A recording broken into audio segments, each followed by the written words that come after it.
elite chunk as well. Next match, EWC Doomsday. No Dr. Doom in sight, but there will only be one winner when it comes to EWC, and we are still in group play, so we're going to get a few players to make it out. But once again, keys will be crushed. Dreams will be crushed. Somebody's going home. Shin versus Gachikun. We were talking a little bit about Gachikun and Shin, respectively, in the back. Talk to me a little bit more. I mean, it's going to be interesting, right? Because Xian coming into this off of a 3-2 win against Lachar's Akuma. Nevertheless, we might actually see that a little bit more later down the line. But we do have Gachikun, dominated runner-up of EWC 2025 in Blast with that solid 3-0. I'm a massive fan of Gachikun, especially with his technicalities behind Rashid. He's never tempted to shy away from the character. Despite the meta and stronger characters being introduced, he always sticks to there. Remember, he came here. The reason he's here is because he won DreamHack Birmingham in emphatic fashion there. And one of the key things is I'm always trying to pay attention, large amount of players, I'm always trying to pay attention to how people prepare for these monumentous occasions, and I'm always having Gachikun at the top of that list. But with Xian, like everyone has said, we're going to parry it again. New character, blank slate, coming in, qualified up to LCQ. Looks like he's working this so far, Steve. So the thing about Xian, I call him the scientist for a reason. My man will go back to the lab. If his recipe ain't working, he'll bring you something new. We saw the DJ before, now the Kimberly. I mean, people were really surprised about that Lachar matchup. But the thing is, we've been talking about this. That wasn't their first rodeo. They've definitely fought each other before, and it did go by the way of Shin. But of course, looking at the player stats, I mean, look, this dude this is a Capcom Cup champion we're looking at right here, man. Look at this. Total whiff punishes 3, successful reversal rate 100%, anti-airs 100%, times and burnout only twice. This is how good he is at managing this character. We know he has the space control. That level 2 is something we need to talk about. He has the tech to back it up, and I'm glad you said that. I'm a true believer in the character loyalist, and my man Gachikun is one of them. We are getting into the verses. Once again, Doomsday is upon one of these players. It's Shin versus Gachikun. Game number 1, best of 5. Let's go. The $1 million question is here. How much intel, how much strategy has Gachikun prepared for Xian? Because you didn't expect he was going to qualify via the LCQ, so Gachikun had to take a massive amount of consideration into doing that. No conversion off of that trade with the crouching media punch there, but already piling on the pressure to Xian right now. Like these throws, repeat in the corner, tries to go for the cross-up whiff. Doesn't mean he's not going to get the perfect punish, the perfect parry. No combo to close it out. The empty low after the dash. Gachikun making quick work on this round 1, but that happens. These are the best players in the world. One round can go by the wayside. Oh, for sure, and you got to pay attention as well is when Gachikun does set up the safe jump. Because Kimberly doesn't have a traditional reversal, she has to rely on level 1, she has to rely on drive reversal. They might not be the conscious decision to make at the time when you are trapped in the corner. We're going to get Yasar nice and early here, Steve. We were talking about the defensive measures versus Yasar and how people have been playing against it. Gachikun has definitely switched up his approach, made you swing into the tornado. Welcome to Twister. Big damage on the board, and you're in the corner. Gachikun doesn't have any meter, though, so he has to go for the mix. The overhead's going to do it, and like I said, these rounds can go by the wayside. A perfect for Gachikun versus Shin. Well, a solid statement to kick off with that first game there. Everything basically went by the textbook. He said, right, read this, and it will come into play there. And you see it there, right? When he set up the safe jump, he went low. Xian lost around for that. Now, after the tornado, the subsequent situation, he done a frame kill, went for the overhead, got it meat connected, and he lost after that as well. So Xian, he did take a little moment to think about it. And let's see how he tries to counterplay this next round, Steve. Yeah, and that's the thing about, like, Rashid as well, man. You get knocked down, and even, look, you've already taken a lot of damage, positioning not in your favor. That's when you forget about the overhead. He gets a huge conversion off of it as well. But here we go, Gachikun already getting right back to a familiar position with this corner in his favor. Nice anti-air, but he's actually going to get that side switch, and now we're fighting in the middle of the screen. Drive rushes in, trying to go for a delayed overhead instead of a normal meaty forward heavy kick here, but he's still building an abundance of meter, and there is a substantial life lead on our Rashid specialist end, but lovely meaty into the vagabond edge there, and the check. He was hunting that drive rush just so he could check it, and a lot of the players are getting a lot better at dealing with drive rush from up close and personal. They don't give themselves breathing room, but they've got the reaction time there ready. Here comes the second wind. Here we go. I'm glad you were talking about the checking on the drive rush. One of the things we saw Gachikun do versus Blast was check with jab on the drive rush. Great defense right there versus the Yasar fighting out of the corner. Shin gets a hit, back to the middle of the screen, and that's another thing about Kimberly combos. Great carry across the screen, and she has great wall pressure. But you got a reversal on the side of Rashid, so you got to be careful. Oh, he tried to press the button after that, plus on block. Cyclone into the level 3. Turn my music up. It's going to last a little second. This power-up is definitely something you can use versus a character like Rashid. I think he can try and risk a burnout here, Xian, and it looks like he tried, but we saw a perfect parry on Gachikun's end. Try to go for a shimmy, but Xian gets perfect parried. That would be one of the most pivotal parries here because Xian has no meter to deal with. Drive gauge offline, which guarantees the stun. I don't think he's dead from this combo, Steve, but he will build a Yasar. The level 1 might barely do it, but I'm not sure. Squeeze it, everything. Do it. Survey says dead. Oh my gosh. Yo, my man milked that combo. He squeezed all the juice out of that bad boy. Great combo. Gachikun cashing out. This is what I like to see when it comes to character loyalists. I am a character loyalist. I very rarely switch characters in a tournament, but in a tournament like this, sticking to your guns in a game like Street Fighter 6 when it's a very matchup heavy game, let you know just how good of a player Gachikun is. 2 games up right now versus Shin. But he's failing to keep up at the moment, Xian. I don't know how much experience he has against Rashid, just in the Asian region in general. It actually is showing in his gameplay right now because he's losing a lot of the interactions, especially in the first 19 seconds of the match, Steve. Already stuck in this corner, and this is a familiar situation for Shin, and this is not good. Gachikun in full control. Goes for the throw this time. Nice little mini shimmy. Again, so it's interesting because it is difficult for Rashid to get a successful anti-air against Kimberly. He blocked, I think he blocked, and he's going to close it out. Jeez. Not a perfect, but it was a ghetto one, so we'll take that. But anytime it's a dead zone that he can't really anti-air, he's going to go for a perfect parry. Xian doesn't expect him to do that because spinning mixer hits both sides. And on top of that, we got to say, Gachikun's perfect parry is not only in this set, but just overall, wow. Here he comes. Wow. He baited him, actually. Yeah, I saw. No. He's always coming up with new situations, new frame kills with this character, man. Always been as innovative as can be. Still got on the block, though, but Xian's on the prowl here, Steve.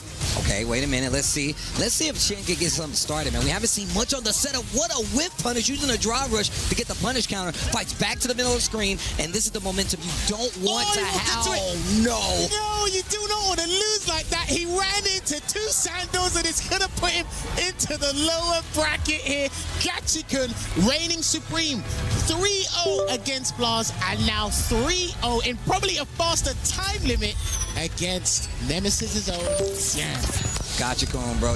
Look, these are the conversations we have in the back. We were talking about the legacy of Gachikun and how a lot of people forget. They see the big names who's winning the EWC, some of these players, but they don't know about the qualification, how hard some of these players played, and how much travel was there. Gachikun is definitely one of these players. If he's in any bracket, somebody's sweating. I'll tell you what, it might be sweating is that controller here, but it's looking good. But right now, you see it there. But we have got to go to a break. But when we come back, more Street Fighter 6 action here at Esports World Cup.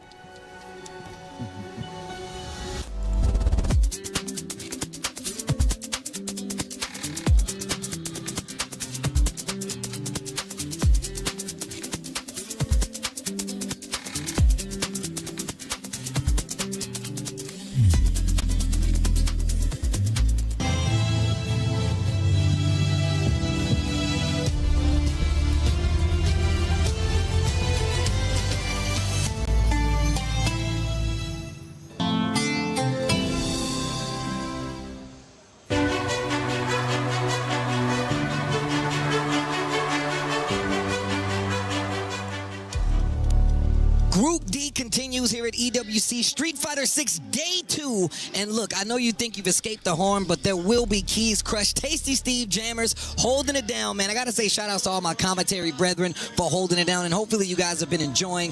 This is what you came for. Elimination, Street Fighter 6. And of course, there's going to be another player getting their key crushed. Man, I didn't tell people this, but when I went home, I found like a giant metal chunk in the bottom of one of my shoes. I'm like, what the hell is that? It was one of the pieces from one of the keys. I was like, what? I swear to God. I thought, I was like, what is this? And it was literally a piece of one of the keys that I stepped on walking around here. One of the casualties here. And of course, you can see like the crowd getting ready for this next match. Bruce Lee versus Phenom coming up. And don't show me no more numbers about how good somebody is, man. I'm glad we were talking about this in the back. 94%? Are you serious? These are not ball knowers. I'm glad they said this. If you're talking about a disrespect bar, then maybe 94% could be accurate. But I tell you what, man, as Steve just alluded to, Bruce Lee, I call him Bruce Wayne. I mean, he goes by many monikers. Boost Wayne, Boost Washington, Boost Lee, Boost Mobile. He's got a lot of names out there, and it's because my man has always stepped up to the plate to show you just exactly how educated he is on any matchup. Min RD, a champ coming back. I've been seeing a lot of those shirts, but he's definitely one of these players. He does the homework, not only on his phone, but in an actual book. A very educated player on top of that, and he plays a character I feel like we don't see represented as much, even though he's very strong with the Terry. Yeah, I was talking about this with Rob TV a little while ago, because when Terry was on the up and coming, because I said there are a couple of characters in the game I believe have their quality of life changes. They've been some of the best. I think Dawson's up there. Yep. Terry is definitely up there in terms of from their inception till now. From season after season, he's got great advancements. I think Elena's another one, but I'll talk about that another time. But Boost Lee coming into this, he's been doing well in his World Warrior. And this matchup here specifically, this is what I said on the desk with Logan.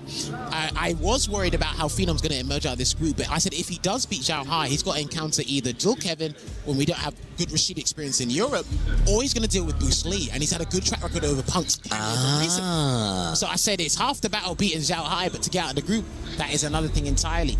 And Boost is actually an excellent teammate to have with his insight, because he was part of Team Bandits. He's got to encounter either Dual Kevin. So he's in a very good position, and the confidence he had by beating Dual Kevin, who won the LCQ, it's coming into this, right? But Phenom, I mean, what's there to do now, right? He silenced the crowd.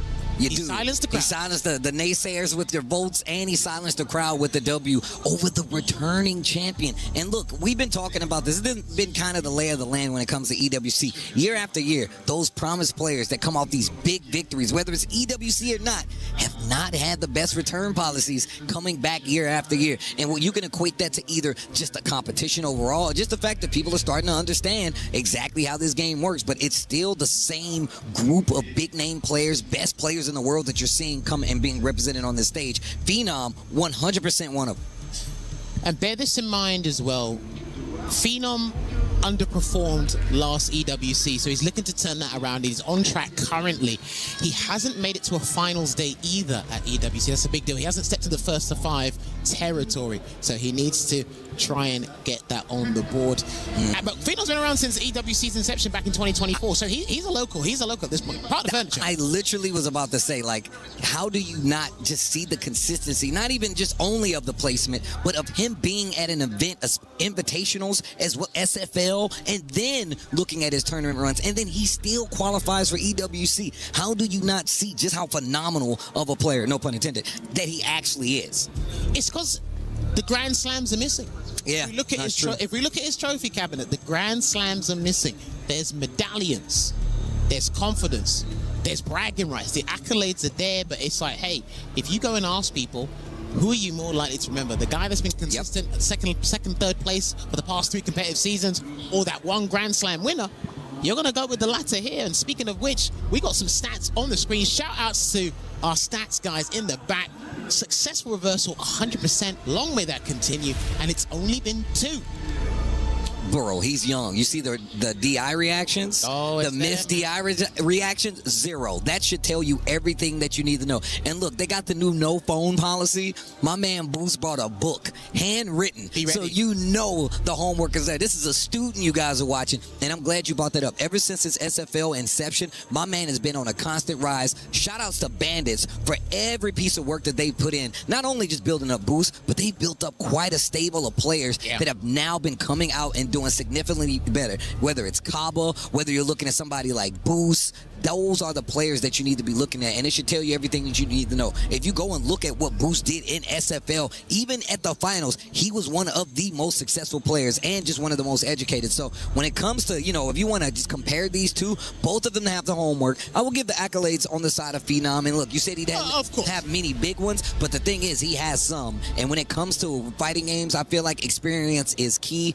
Playing on a stage like this is not easy, nor is it for the faint of heart. I mean, a lot of people crumble under the pressure of, you know, thousands, hundreds of thousands on the line, you know? I mean, look, just going off of what you're saying there with experience is key. I was saying on the desk with Logan as well, and Reflections, it's strategy is key. Logan brings up momentum. Heck, we can add the other word experience. There's a couple of themes that come into these invitations that you really need to focus on and hone in on. It's like, what's the story here? What are we trying to do? Obviously, with the players, they're as ravenous as can be when it comes to competitive play. They just want to win. They want to show up on the day and perform to the best of their ability. And, you know, if things go south, they can go, hey, I tried. Like, I tried to the best of my ability. Yeah. If they can't do that, then they have to obviously reconfigure that strategy there. But again, as Steve mentioned with the notebook, right? It allows you to think more. You're going to actually pour more ideas. You're actually going to be, you know, set off like the flipping dopamine and stuff. Yeah, the synapses start firing in your head. You're like, you know what, actually. And this is another thing that we pointed out. Boost is one of those people, he takes his time. He goes back to the character select screen after every match, especially if he loses. Yep. He likes to reconfigure a little bit, change up his strategy, but that's how well informed that he is. Boost is one of those players and one of the best up-and-coming players out of the United States. Obviously, he's been around on the online side. Rich put me on it ages ago. Yeah, that's absolutely true. I mean, look, he's been around for quite some time, obviously. But when it comes to his inception into the larger events, the SFLs, and going to a lot of events, he's still relatively new to that palette, so. Well, he's no stranger to danger. And I think he will embrace and relish in the moment he has here, known as the Esports World Cup. But yes, ladies and gentlemen, thank you very much for your patience. We should be getting started with this next set here. Just to let you guys know, GamIN has qualified by beating Blaz and Xian. He had a very similar performance that he now did in day one. Now, either of these players is looking to replicate what just happened in the aforementioned set. Sorry, my bad. Words are hard these days. It is. And I'm a commentator for goodness sake. Trust me, bro. I flub a lot. Don't you worry. But go on. Here's what's going to be interesting. Boost is Terry, one of the strongest we have around, and it's very flexible. He likes to exercise all his options he has in neutral and really go the distance here, and already off to a fine start, ending with that rising tackle and really trying to test Phenom's defense here, Steve. Bro, one of my favorite things about Phenom, and this is part of the discussion we was having, there's not many matchups he won't understand how to play against, especially... Oh, that was a free kill. Nah, wow. That looked 1,000% intentional, and the cherry on top was the 7 damn golden letters. My man, Bruce Wayne, showed up. Sam, bro, he's prepared. Bruce Wayne is the perfect one for that one. That means he was prepared before he had a contingency plan even before he got here. But the second round, Phenom starts it off, a complete and a successful reversal on both sides. Phenom fights back. Man, the scrambles are crazy right now. Oh, speaking of which, he picked up on the whiff recovery there, on the throw, and is piling on the pressure here and really hungry to get that drive out, but he does pull the brakes a bit here, Phenom, to assess the situation. Roundhouse. Backing up into this corner, though. Phenom taking his time, catching a low forward, and here's the throws. Another one. No, baits out that reversal counter now. Gonna have a small negative percentage on it. Baited out this time. Phenom gonna get a round on the board to tie up this first game. I like that he tested the waters and allowed that to happen, and be very cognizant towards how Boost uses medium power wave as a poking tool. Jabby M told me that a couple months back, because it's very good, because obviously the low power wave, Cameo's a couple of ways over it, and they guarantee punish counters, Steve, if Bruce Lee's not aware of it. Yeah, and the thing is, that medium punch power wave is going to knock you down at the range that Cammy does like to play at. That's why roundhouse is so prevalent, but also you still got to look out for that burn knuckle, which he uses a lot. And now Phenom in burnout, jump back weak punch. Oh my God. There you go. Took a bit of a couple of frame stealing there with that medium punch into round wave, but the block string in burnout's not as strong as it used to be, and you could see the punishment on that there. He actually turns that drive gauge back online there, does Phenom. Good defense in burnout from him. Just a little too early on that DI in the corner. Phenom prepared. We've seen it work out a couple of times, but here's a throw.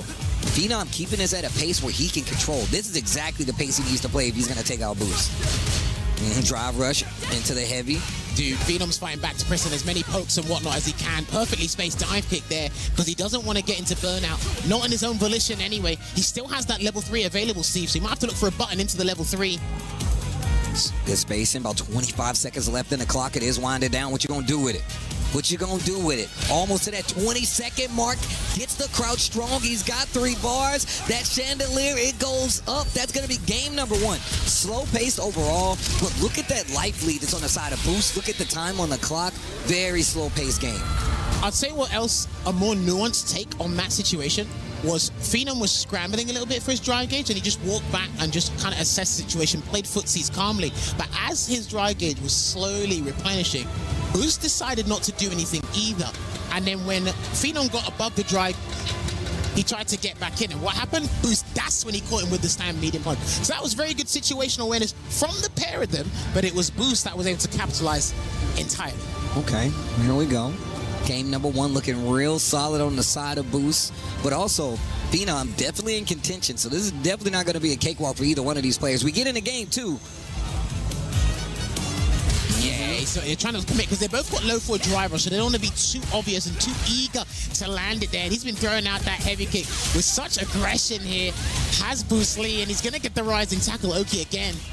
Terry's range on his normals, stand medium kick, standing medium punch, his roundhouse, all great range, goes to the DI, attack on drive bar, power wave to try to burn him out. He parries the first, not the second. He is in trouble. Boost with the corner positioning, goes for the level one, but that's a round wave. You cannot do that. From power to the round, you're not going to beat it. One of the better options, too, because a lot of characters, I mean, you look at Dawson, he has the meaty fireball.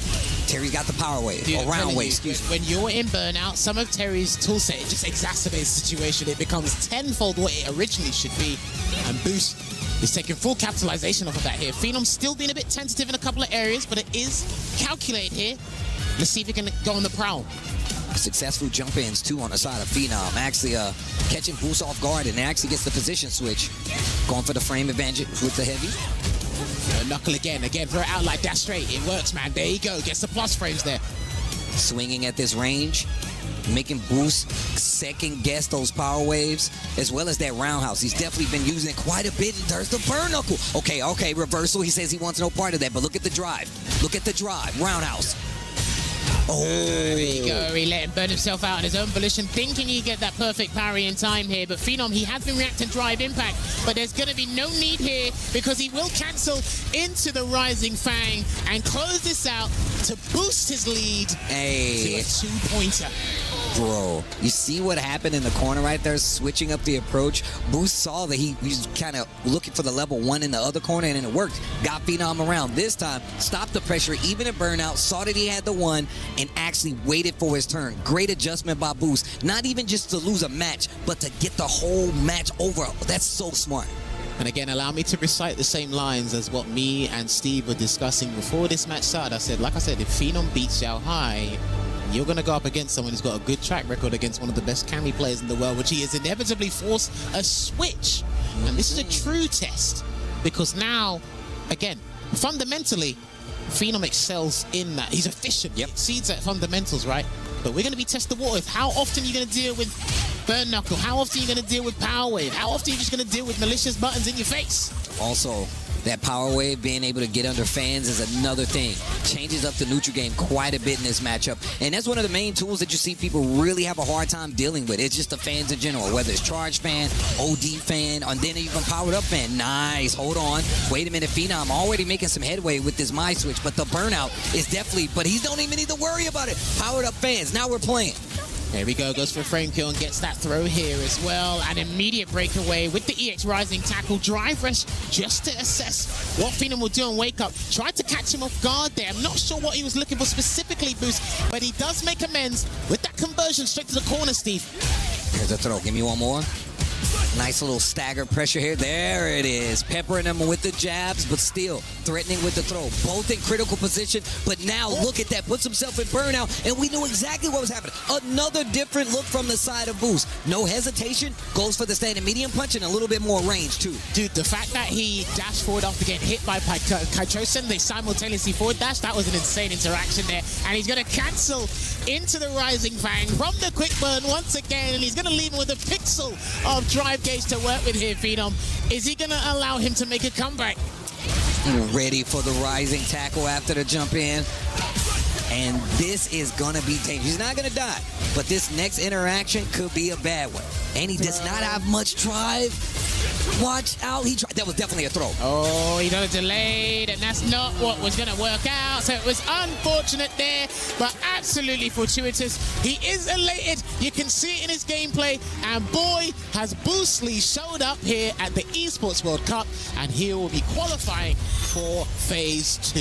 Doomsday is the name of this group for a reason. And look, we've already seen Xiao Hai already lose his first set versus Phenom. But look, this still puts you in the running. This is group play after all. It is best of 5, and you still got a chance to make it out. It just depends on how the rest of these games go. And look, we're used to having these head-to-heads where you get a double opportunity to win, and then you still have that elimination process on the lower bracket. You don't get that here. This is the only time you get to really play multiple games and stay alive in the tournament. Staying alive in the bracket here. He's down, but he's not out, Phenom. But I tell you what needs to go down is our mindset and our energy while we take a quick break. But when we do come back, there will be more action here in Doomsday Group at the Esports World Cup.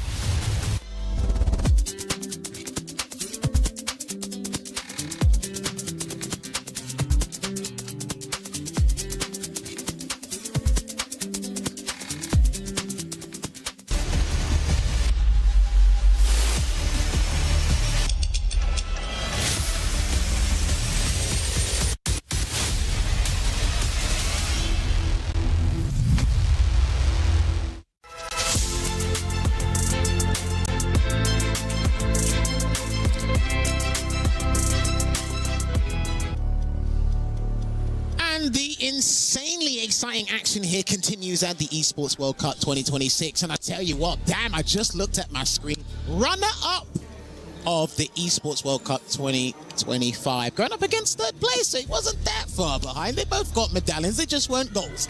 That's what it really was here. But I tell you what, man, it is insane to be here and have the privilege to be commentating these matches, not because they're high level, but to be sitting by my boy Tasty Steve. Tell him what up, baby. Likewise. It's been a minute since we actually shared the mic, but this is going to be a banger. Lashar versus Blast. This is right here. It's something you want to make sure you tell people that you were able to see when it happened. So tune in now. Look, Blast is one of these players that everybody is looking forward to seeing. Definitely one of the best up-and-comers out there, and just a heavy contender for somebody I will say that people are looking at to take an EWC title. However, Lashar already cashed that big check, already a big-time winner, now has an opportunity to get a good spot in this group play and take out a player like Blast, who went down that first group versus Gachiko. Well, it's all about reframing the mindset, and you need to bring the bloodlust in Street Fighter 6. Sometimes I think it's better to play this game instinctually than methodically. That's when it works, depending on the context. But I'll tell you what,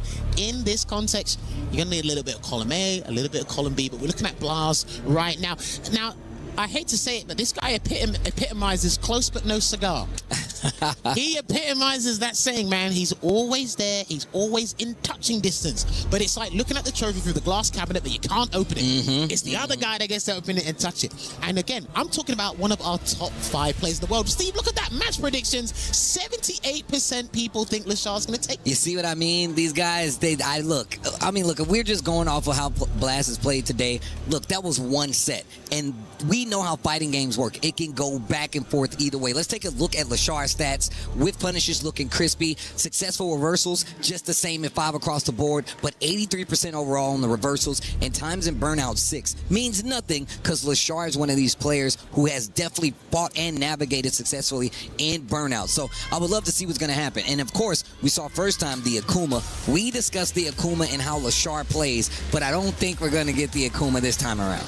He's not playing because he always likes to pick characters and see their potential. I actually discussed this with Steve off camera, and I spoke about this with Shoryu Sengen. Shouts to Shoryu Sengen back multiple times. I promise you, when I watch Lashar play this game, everything is done with intention. Yes. Every defensive decision, every offensive play, even the character choice. It just feels intentional, long-term investment.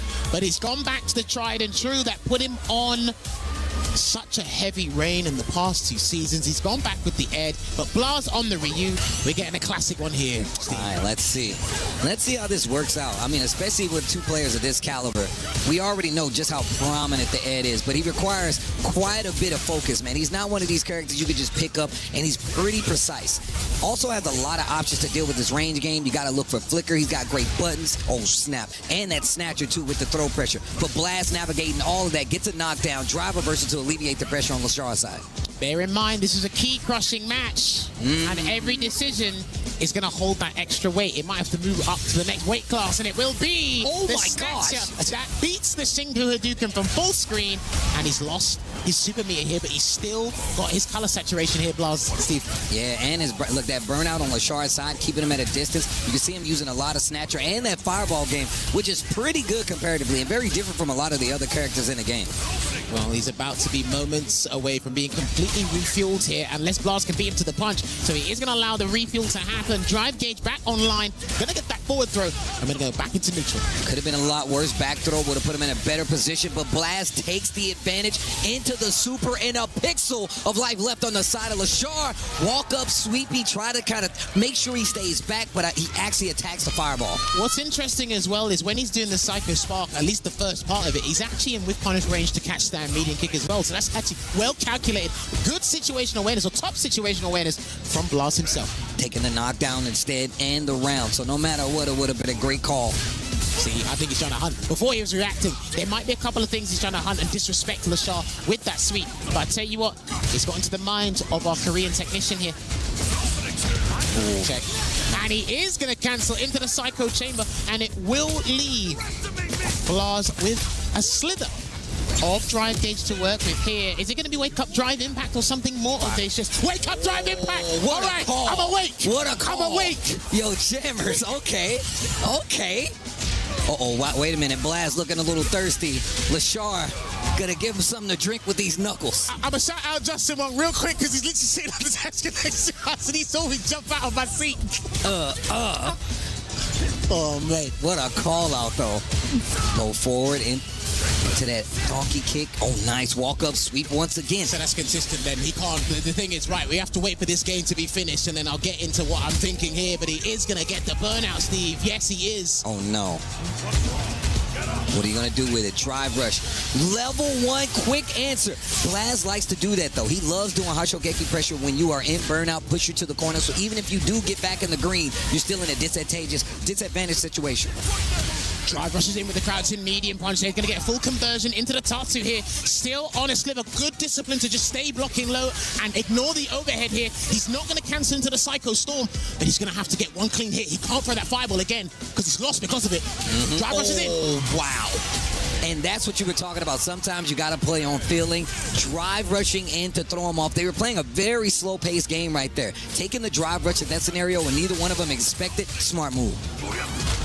Forward throw. He's going to chase him down again. He's going to be ravenous because he knows he's got Lashard trapped from the corner, but one of the best plays Lashard can do is from the corner, but he doesn't have Psycho Cannon there available, so he's going to have to do this the earnest way, Steve.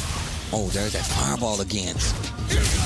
Nice deep uppercut right there to keep the position in his favor. But still, Lashard not having a problem playing with his back to the wall. Helps him out a little bit with the Tatsu, but they actually switch sides. Again, you see what I was talking about before? So if he throws the fireball, the sweep catches the same thing. So he's actually assessed the optimal range here. That's what I love about the top players, man. They're trying to find a way. Lovely whip punish. He's not going to level 1, but damn, I didn't even know that worked. Bro.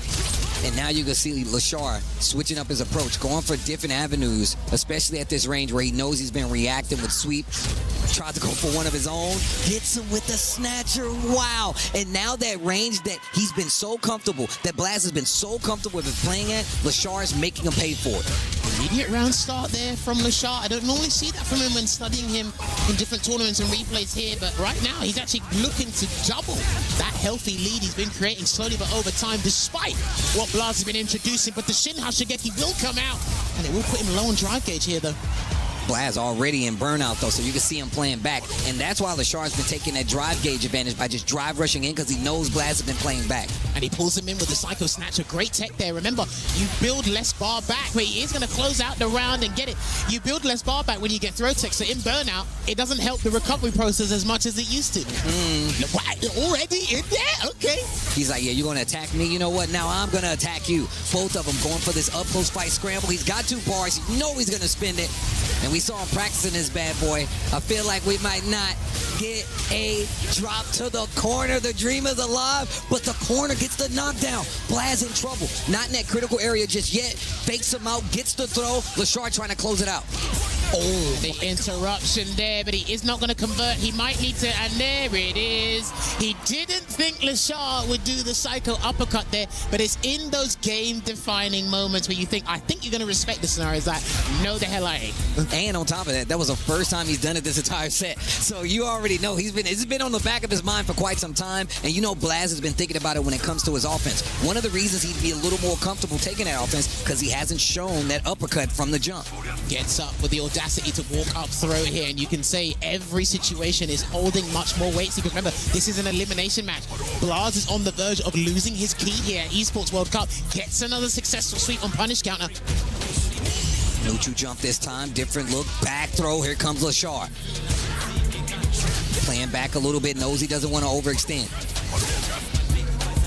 Blaz definitely gonna look for that, either that side switch, fights back to the middle of the screen instead. He doesn't really jump in the set either, but he needs to get out of the corner soon. He just low forward fireball because he didn't want to burn himself out. Just escape the corner. Mixed snake fashion here. Drive rush, he caught him again, but he didn't commit to the cancel. But he is avoiding burnout. That's the most important thing. But I tell you what, if he cleans up this combo, he's not dead, but it's going to be a speck of health left. Oh no! Oh, no. Okay. He did the fast hit, get multiple hits, and there's Lashar to get the sneak one in again. Because he knows the implication. He knows the implication here, and it's going to rattle him. Blaz, it doesn't show on his face. He's a nonchalant character, but it does not show on his face. It's definitely there. Once again, still consistent with the punish. Another throw, turning on the offense quite a bit more, but that got him in trouble. Walking up, Lashar instantly hit a button and made him pay for it. What a punish counter. Gonna spend it. He wants the burnout. I like him doing it, but it gets a lot closer. Yeah, he's gonna move into the range that Blaz is getting the sweeps, and he gets the flicker, and he does pick up the combo, Steven. He can get another kill rush there, and the safe jump. Damn, that was sensational. Oh my God, the bait out on the drive reversal. He's got a Lashar level 3, surely. on the clinic. Back throw. Back throw. And he's in burnout, still taking a step forward, closing the distance. Closer to the green, chasing behind the fireball is Lashar. He's got to take the chip as much as possible before that drive gauge comes back. It is completely recuperated at this point now, Steve. Back in the green. He needs a miracle. Anything. You got to do something crazy at this point, dude. Oh, okay. He ain't gonna spin that. Yes, he is. Because he already done the drive rush cancel. Right. The thing is, we've already seen Lashar wake up with a psycho uppercut. He can be audacious here or do something even crazier than a normal reversal, and he backdashes just to play it safe. OD fireball. Look at the drive on both sides. Lashar threads the needle, and the level 1 to close it out. A key is crushed, and that means Blaz will be going home. Not gonna make it through Doomsday. Not everybody does. That's why it's called Doomsday. You have the runner-up of last year's event bowing out in the group stages. We did not have this one on the cards, judging by how Blaz has been preparing for Esports World Cup. But you know as well as I do, Steve, in Street Fighter 6, everybody has a plan until they get punched in the mouth, and you just don't know what to expect on the day. But hey, let's give full credit to Lashar because it looked bleak. It looked torrid at the start with the way that clinical process was working out for Blaz. But over time, he said, I figured you out. I'm going to take the dub. Bro, but we got to talk about this. This guy, Lashar, the choice to go for burnout, the backdashes, the kill rush extension on the combos, the whiff punishment has been crispy the entire time. That is a proper clinic put on by Lashar. But we're going to toss it to Rob TV on the stage for this key crusher.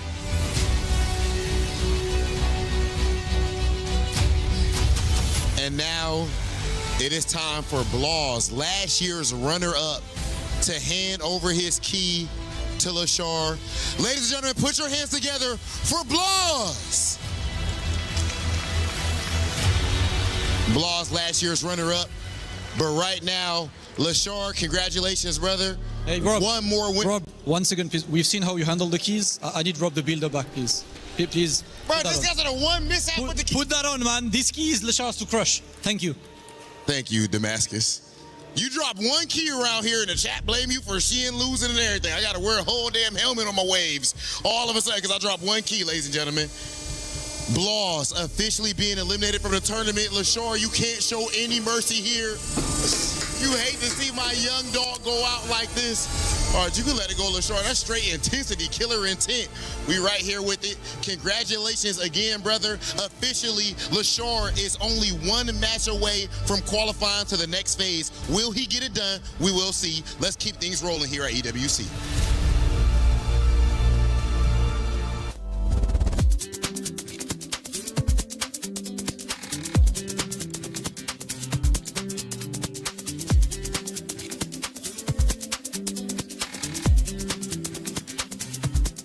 Was built to move. Not trapped at a desk in one singular posture for 12 hours a day. It's time your chair evolved. This is Secret Lab Titan Evo. Ergonomically engineered for you.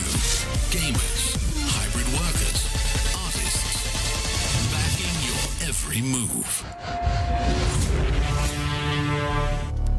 And we just sent somebody home. It had to be the young Blaz. I'm still a fan, and there is always a whole season of fighting games to play. But the show must go on. Zhao Hai versus Dual Kevin is what you see on your screen as the next match here from the DD group. And, of course, it's your boy, Tasty Steve. HD Jammers, Clear Vision, holding it down on the comms. And this group has been crazy already. See, you gave me the clear vision like I'm a Marvel superhero. I'm in the cinematic universe somewhere. We did watch the latest movie yesterday, by the way. It's fantastic. So godlike. But, yes, elimination match here. This is super important because Bruce Lee has been outstanding. Obviously, him and Gatch can make it on winner's side. We have now seen Lashar step it up. He'll be going up against Phenom in a couple of moments. But somebody's going to leave. Is the dream of the unicorn situation where we're going to have a 3-time defending champion, or are we going to see Dual Kevin, one of North America's finest, top 3 in my opinion, show up, win the LCQ, and he's going to bow out early after being such in an incredibly exciting form. Reinhardt mentioned it. The euphoria is still lingering, still oozing out of him. So he actually might not be in the mindset to deal with the guys that are qualifying. And you can see right now, just looking at some of the stats of our returning champion, total whiff punish is 2, 50% on the reversals, anti-airs, 57%. That's still good, especially when you consider how much people try to take advantage. And look, didn't even depend so much on the perfect parries. We've seen it be quite a game changer overall, but not for Zhao Hai. Zhao Hai just beats you with good old-fashioned fighting game networking and understanding. And of course, Dual Kevin, one of the favorites out of the States, of course, coming from that LCQ. And you're right, man, that momentum is something that you need to be worried about, right? And also another thing that Reinhardt pointed out is that all the players, of course, they are ready to fight the people that were already qualified, not the LCQ people. And look, we talk about the experience. Where are they going to get this Rashid experience from as well? Those are multiple things you got to put in on play. So, I don't know if you were able to catch this, but Zhao Hai, what I really love about his training regime is he goes through these crazy-ass gauntlets. And he done this thing, I can't remember exactly what the rules were, but he had 40 lives, and he had to fight 10 or 11 of the finest players. And he was fighting Mena RD, Zen, Enzo. Gatchikan was one of the people he fought. And he beat Gatchikan 5-2 using the Bison. And bear in mind as well, I can't remember if it was 2024 or last year, it was a 5-4 between Zhao Hai and Gatchikan, but Gatchikan didn't win because he dropped a combo in the corner because of the input. It was light kick into level 1, and it's weird because light kick and then level 1 he might have done it with a kick button, so he might have messed up the input there. But my point is, he's got a wealth of experience, which is why he's picking Bison. He's not picking mine, he goes to Bison because he's much more ruthless in a situation like this. And and on top of that, slower walk speed, dealing with the ground game. I mean, obviously you already know Bison is a little slower, got a little slower on the buttons, but the plus frames are definitely in his favor. If Dual Kevin can't get away, if he never gets anything started, M. Bison can definitely make this hurt. But of course, Zhao Hai, oh my God, both ready with the DI, puts himself in burnout because of it. He's got one, and look at how much damage that took off on top of it. Dude, that was tremendous damage for a 3-hitting combo. I'm like, what? Okay, side switch there for the Oki, and he knows he's in burnout, but Zhao Hai has no reason to tech. Look at that healthy life he's got, and he's going to catch the drive impact on whip with the sweep, and you can see it on Dual Kevin's face. He's getting a little bit frustrated because he knows the implications of this match. Elimination match. The champ could go home. He could stay here. Dual Kevin, the LCQ champ, has an opportunity here to make it out of groups, but he's got to get through the last year's champion, and it will not be easy. Big combo here, and you got this corner positioning, and the bomb is planted. Pressure being applied here. Lovely delayed throw take there. And he gets the hit confirmed with the drive rush cancel. No Yasar just yet. He needs to push him a little bit more to the corner, and then he'll call the tornado. But I think Zhao Hai is highly cognizant of that, Steve. Nice trade on the anti-air. Zhao Hai never letting up when it comes to this offense in a lot of situations. He could have thrown him again, but he chose not to because he wants to take the round. The best way to win games is to eliminate the opponent's life bar completely, and he's poking him to death. He's trying to inch out of this corner, but Zhao Hai not letting him breathe. Game number 1, Zhao Hai. That was a sick way to condition him to sit still, by the way. Those are staggered mediums. Couple of lights, and he peppered in some staggered mediums, and then it's like he knew that Dual Kevin wasn't going to move. Dual Kevin was like, okay, I'll just wait, see how to react. He's like, all right, you haven't moved? Throw, done. And you take it out of his face. I'll take that throw. You're not going to do anything? Sick. I'll take that throw. Great placement on the buttons here from Zhao Hai as well. Dual Kevin's having a hard time getting away and get his offense started because of that. And look, like I said before, Bison don't have the fastest buttons, but man, are they plus. Well, I mean, look, he's a character that is, high octane. His aggro meter is broken, basically. It goes past the 100-meter limit. And it's like, you always got to be conscious of the Psycho Mind, because once the bomb's flying, as you mentioned, it's like, dude, you got a different layer of decisions to start making that. The pace of the game changes in Bison's favor, right? You're not going to be moving around all wildly. You're not going to be hitting buttons all loose. And you got to be conscious of the time of when that mind's going to go off, because you know Zhao Hai is thinking the exact same thing for taking back that pressure in his favor. Great use of the normal buttons on Zhao Hai's side. I mean, I expect nothing less, but still, you got to let him know. Walking forward, he's walking into a range where he needs to actually get something going here, and he gets the conversion into the safe jump there. Does still Kevin, and I can start picking up momentum here, Steve. He's got those 2 bars right at the edge there, but he's, of course, going to try to close this out without using any resources. Zhao Hai probably not going to give him the chance, though. Walks away, and he caught the recovery by getting a low forward conversion into the drive rush cancel. And this is what he needs. You're going to see a rapid switch in decision-making and mentality here for Zhao Hai, because, again, the dream of the 3-peat here, EWC, it starts with this match here when his back's against the wall. Look, we still got to talk about the fact that, look, it's not the easiest to come and win an EWC. To win 2, oh my God. To win 3, who do you think you are? But nice pickup here by Dual Kevin. Wakes up, that wasn't punishable, because Rashid does have a hard time dealing with light scissor kick because it is -5 on block, but his lights are very stubby, one of the worst ones in the game, and that was a trade. That was a very unorthodox trade scenario, so I like that Zhao Hai didn't pick up anything from that. I'm glad you called out that light kick scissors, because look at the range he's playing at. It's perfect spacing for it. Drive reversal? No need. He'll take this. Yeah, okay, last minute there. You need to give him the illusion that you've got it, and that's actually very fortuitous here for Dual Kevin. He can't get the kill, but it's close enough. He's got to get the hit. Zhao Hai taking a chance to swing 2 times over, and Dual Kevin spacing it out just enough to clip it, get the hit, and close out. Dual Kevin looking a lot better. 1 on the board versus Zhao Hai. The craziest thing for players, or one of the craziest things for players in this game, is getting that first win for yourself. Not in the set, for yourself, because it gives you that reassurance. It calms you down a little bit and lowers your BPM just for a couple of seconds before you have to deal with that. Back throw, too. Position switch. Keeps the corner with the forward throw. Dual Kevin landing on with the drive rushes.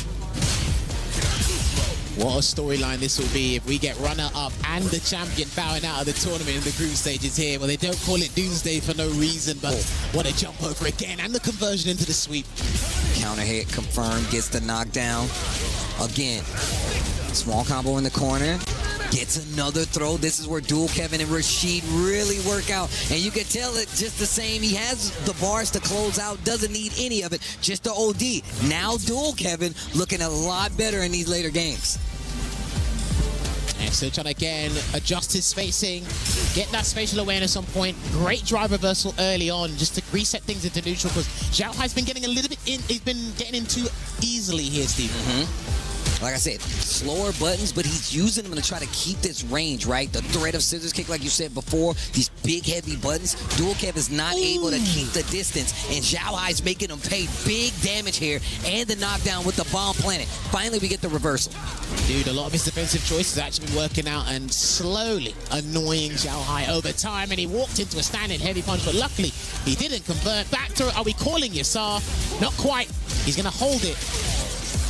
All right, here we go here. Trying to get one button, medium. It's got to be a medium, and then Dual Kevin's one.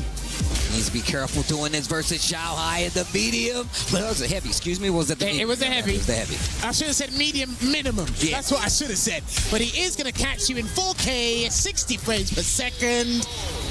And that is going to be a 2-1 lead here to Dual Kevin.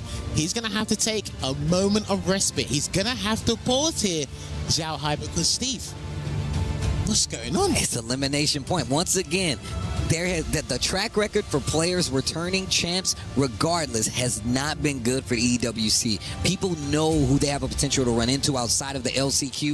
Mrs. Xiao Hai over there, just nerve-wrecked like crazy. I feel like it's even worse when you have no control and you gotta hope somebody else wins, you know. And obviously, it's more for support than anything. But the tournament life, EWC life, is on the line here for Xiao Hai. If he loses this game, if 2 rounds go by the wayside, Dual Kevin will be eliminating Xiao Hai. But we got to get there first, and you can never count out the champ. And you can definitely never count out Xiao Hai. Some say it's destiny, others will call it doomsday here, but we're going to find out potentially. Last game here for both players. Let's find out. Catches the toes this time. Let's see if he's going to get a little more comfortable playing at a closer range to overhead. I like that. Switching up stand light kick here from Xiao Hai. He hasn't been disrespectful enough. I haven't seen drive rush overhead. I haven't really... He's throwing out buttons, but he wants to convert. He doesn't want to scare Dual Kevin in different departments because Dual Kevin's defensive choices have absolutely been sublime. And also, that reversal. Dual Kevin's not swinging with it too much. He's only used it, twice the entire set, and it's worked out both times. The threat of that on the table is definitely going to keep Xiao Hai at bay. And what a check on the drive rush, not dead just yet. And Dual Kevin's in burnout, block on the overhead, Xiao Hai. Psycho Crusher, you got to watch out for Psycho Crusher. Good block on the overhead, and he caught him. That is in one of those dire situations that the top players should know. And because of the magnitude of it, he forgot that he'll try and steal a turn. So that was actually top level play there from Dual Kevin. He smells blood, Steve. And of course, what if he did know that was coming? Perfect parry. It could have cost him that round. So of course, Dual Kevin taking the gamble just the same. But this gamble could actually win him the set and eliminate Xiao Hai. Wake up. Knee press nightmare. A couple of seconds there, breathing room here, but it is not looking good for our EWC 2-time champion. I think someone's mentally checked out of the hotel. Gets a drive rush. Oh, the throw, punish counter 2. Xiao Hai's got a chance. Another punish counter throw. That's the burnout. He's got 3 bars now, too. He can get him to spend that level 1 if he wants to, but it looks like he's going to convert into Psycho Punisher. No, he didn't. He dropped the combo. He dropped the combo. That's not good. That is not looking good because Yasar is still available if Dual Kevin gets out of this. He's got level 1, too. If he That's not what he wanted. Oh, my gosh. Oh, my God. The scissors. Xiao Hai still alive, and you can see the determination on his face. Actually pick up the eyebrows went up. My man was looking like Ken or you right there. Hold on. This round is going to be one of the most important rounds of the entire tournament, regardless of what happens over the next couple of days. Throws out that heavy punch with malicious intent. Dual Kevin is not going down without a fight. Yeah, the importance of that round could definitely mean the difference between a returning champion and an eliminated champion. Hold this sand, bro. Oh, he gets this throw. I'm not sure what Xiao Hai tried to do. He's not going to sneak in an overhead. He'll take the 2 grabs and just leave it here. And he does get another knee press nightmare. That's fine for Dual Kevin in terms of risk reward. And he checks the drive rush and the back fist combo. Dual Kevin needs to sit still on wake up. He needs to sit still. He can't do anything. There it is. Well anticipated now. If he gets his wrong off this safe jump, he's done. Oh, and we've seen him call out these situations in the corner, but now he's in critical. You know the throws are there. Dual Kevin in range to get a hit and close out. Not close enough with the counter hit. He got the counter hit jab, but didn't believe to stand fierce. Plenty of time left on the clock. Dual Kevin with a big life lead. No stop on the jump. Xiao Hai is eliminated. There will be no return champions. Dual Kevin continuing that LCQ run by eliminating Xiao Hai, one of the best players on the planet. The 2-time EWC champion couldn't show up today on game day. And that's just showing you how voracious, how deadly this group has been. We have been emphasizing it on the studio desk, on the commentary desk there as well. But Dual Kevin, what a signing from Crazy Raccoon, by the way. I've got to give it that. But he is going to have the ability to crush the champion's keen. And if he goes on a reign of terror from this point, Steve, we know what the starting point was. You can see it there. It was crazy. But I'll tell you what's crazy and crushing. Oh, it's going to be Xiao Hai's key and the dreams here at EWC. Jeez.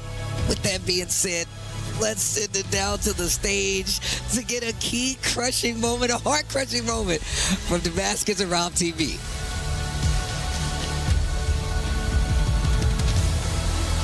And now it is time for our champion, two-time champion, Xiao Ha, to pass over his key to Dual Kevin. Ladies and gentlemen, make some noise for Xiao Ha!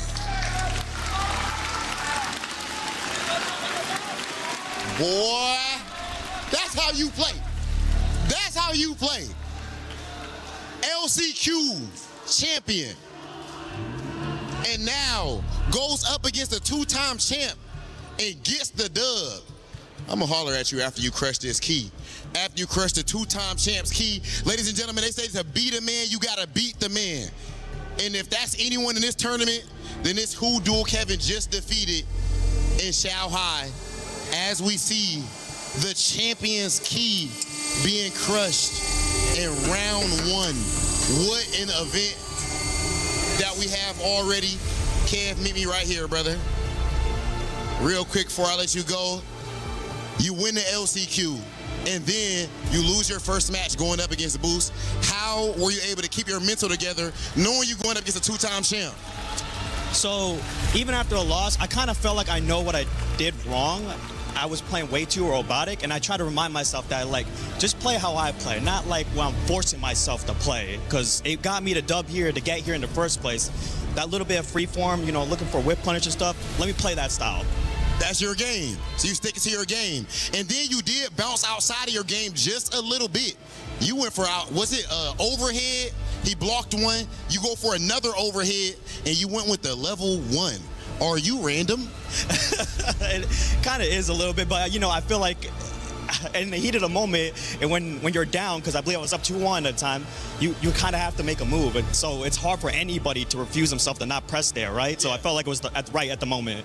Okay, and right now in this moment, EWC, man, all year you've been looking forward to this, close to qualifying, had to go to the LCQ. How does it feel being up there on that stage in front of all of these people doing what you love? It feels great. It feels good to be back here, third time in a row, and this time as Crazy Raccoon. So it's cool to see all the fans, even from Japan, still supporting to this day. It's great. Much love, Dual Kevin. Shout out to the whole Midwest at home, of course, supporting my dog. Only one more and you will qualify for the next phase. Good luck to you, brother. Let's keep things rolling with our event.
It's been a fun day so far, plenty of great matches, so we had to quickly report with the crowd. We've talked to a lot of fans. Now we got a couple NIP fans, you know, like we love NIP, I love Fino, a good friend of mine. He's gonna play next, got the first start, so what are we feeling?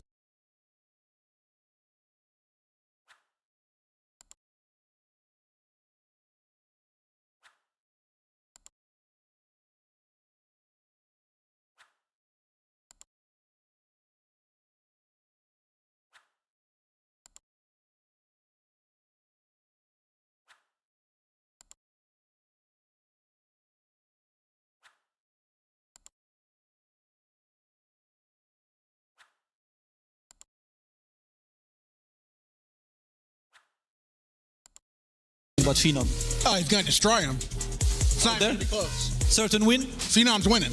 Yeah. Oh, yeah. I mean, he already beat Shanghai, so he's got to take it.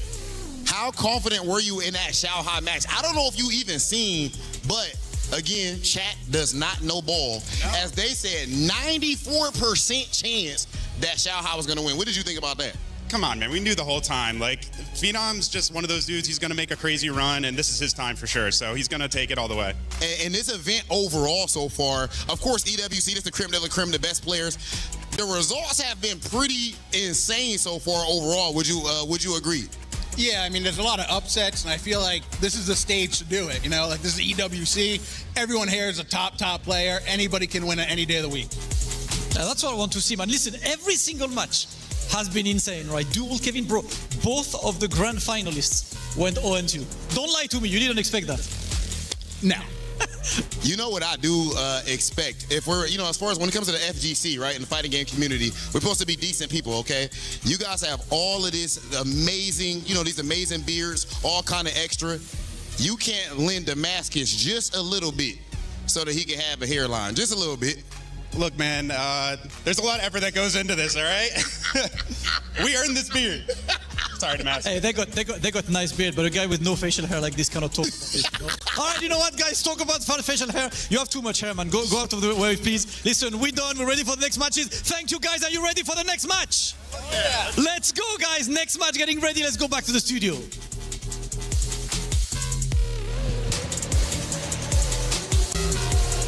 My goodness, what is happening? 2 more matches to go, 2 more keys to be crushed. But a momentous occasion, we've already crushed 2 Titans out of the tournament. They are now gone. One, Blaz from last year's 2nd place. Another, Shanghai, the back-to-back champion. Most recently and very fresh, getting his key crushed by the man of Dole, Kevin, getting the win 3-1. Logan, this tournament is not shaping up at least how many thought it would. I've been talking, over the last couple of days that there are no players here that are making up the numbers. Everyone is dangerous. Anyone in this bracket of 32 on their day is capable of winning this tournament, and we're seeing that here. There are no guarantees that you're going to even make it out of the group phase, let alone take the title. That's been playing out. Incredible stuff. Incredible indeed.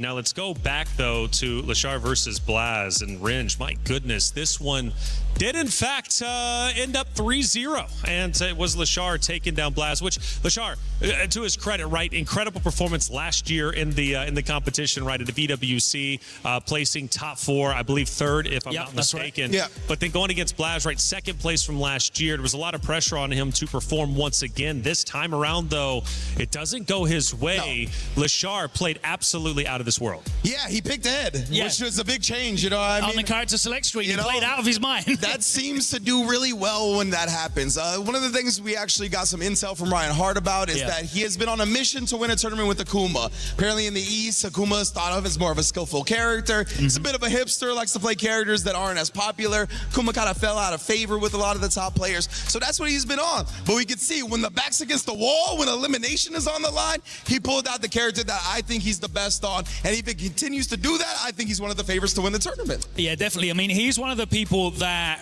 not only built the meta game for how to win in Street Fighter 6 in Season 2, he built out a lot of the stuff that made Ed a viable character. He built out a lot of the stuff that made characters like Mai and Terry viable characters, and we've seen all of those picked very much. But he's come off of those characters in recent months, and he's gone back to Akuma, who has fallen completely out of favor, and Ringe used exactly the right word.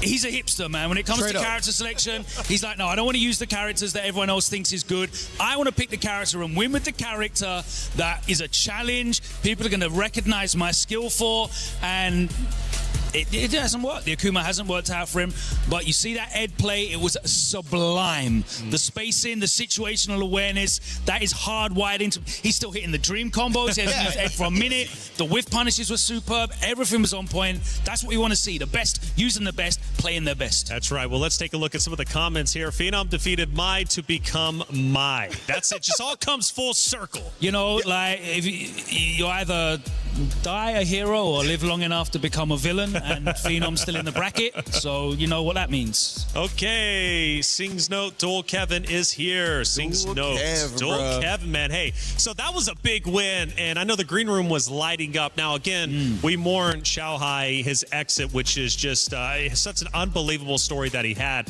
But Duel Kevin, obviously moving forward, is tremendous. His work's not done, though. He still needs to win a couple more if he wants to try and get into the championship circle by day number 5. But either way, 2 more matches remain. We've got to move some players forward. We need to crush 2 more keys. Casters, take it away. Big thanks to Reflections, Ringe, and Logan on the desk for giving us the necessary information. Like we said, man, Lashar, stop being a damn hipster and just get the job done. We want you to get the biggest titles. I think you want it. But of course, there's a lot of players that want to win. Of course, that is the most and foremost MO. But they want to do it in their own way. They don't want to have to succumb to a meta and fall in line and be robotic. I understand that. But hey, can we start off doing what we're supposed to do before we get a little bit creative, please? There you go. That's what we're asking. Get the dub. I mean, once again, Lashar's got the accolades, and he's definitely got the play style. The thing is, when it comes to the world stage, you can be that nice, but how big is your heart in it? Do you really want? Or are we going to stick straight to the guns? And Lashar now going back to the big guns with the ed that got him there. But now, Phenom on the stage, all smiles, of course. Another player that I feel like, once again, kind of underrepresented when it comes to just how stacked this group is. Phenom is definitely one of them. Yeah, he had an outstanding performance against Xiaohai with the 3-1. He lost to Boost. He fell by the wayside, but now he has another Titan. That's crazy. He's had to fight 2 of the top 3 in his wake just to make it out of the group stages here. And again, just to regurgitate what I said before, Phenom, to his standard, by the way, underperformed last year at Esports World Cup 2025, losing to Goichi and Crimea in the group stages there as well. So it's an opportunity to turn it around, and what a head you can take and hang on the trophy wall if you can do that over here, beating Lashar after he's had to be forced into his main pick, the Psycho Soldier. And now, on top of that, like you said, man, he's got Xiaohai, you know? Let's see what you can do with this one. Now, bear in mind, we saw this matchup yesterday with Sahara and Punk, and it didn't look too good there for Punk. So hopefully, Phenom's taken some notes. He actually knows what to do against Cammy or Ed himself, and will adjust accordingly on the fly. But Lashar, he's got a game plan ready and waiting. Let's see how it unfolds, Steve. Gets this knockdown in the corner, tries to charge it, and I like the answer right there. Phenom ready. Speaking of, catches Phenom low. I fancy a damn. He used heavy kick. Okay, you must be brave to do that instead of the regular light uppercut there. So he's feeling confident here. Gets the jab, but is too far to get the crouching meeting kick to connect it. So he will be punished for his troubles. Burning out, looking kind of gray over there, Lashar. But now, Phenom fighting back, and he's getting more on the drive gauge. Round 1, game 1, Phenom. All right, taking a deep breath. That's important. Most players don't actually breathe when they're playing fighting games, by the way. I'll tell you that now. They don't blink either. I had to train myself. Steve, you got to breathe, bro. You got There's another throw in the corner. Back throw this time around. I think he wanted to try and do a delayed one, just in case Phenom woke up with a level 1 or maybe even a dive kick there so he can cover the tracks. And there it is, uppercut as a reaction. And then an immediate block on the reversal attempt. That is quick-witted. That is sharp thinking there from Lashar. The side switch. Yo. Okay, Lashar. Oh, yeah, there's a couple of these reversals. You've got time to dash, and then it might end up on the wrong side or whatnot. But you got enough time to dash and get punished full-blown. Playing back a little bit. You see him playing at this range. Out of Phenom's danger area with the Cammy. He's been doing such a great job of challenging with the mediums. See it right there. Dive kick too. Lashar hasn't done too many options for dealing with the air approach already outside of that uppercut we've seen. And Phenom's definitely second guess. There's another anti-air with that big uppercut. Didn't spend any meter, just clean as well, and now he's getting closer to this corner.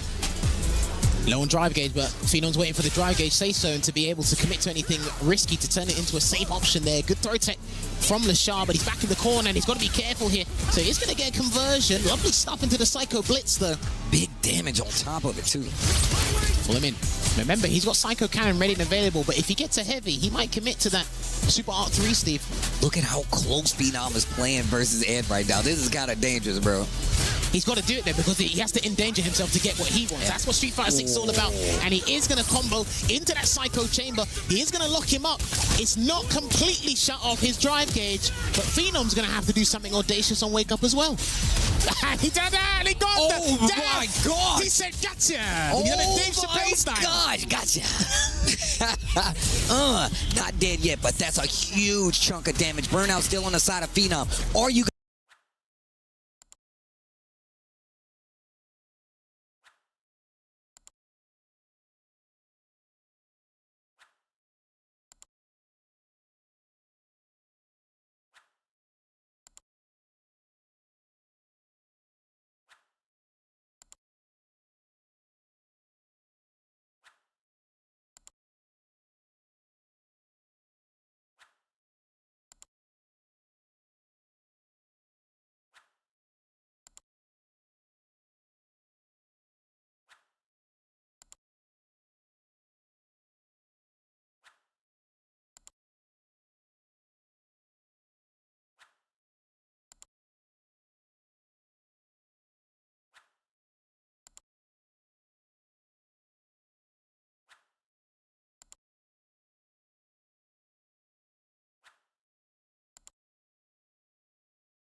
going to be able to close this out? This first game could be important, but you're in a dangerous situation. He tries to wait for the jump and does exactly that. Lashar, the Ed, game number 1. And man, they were scrapping.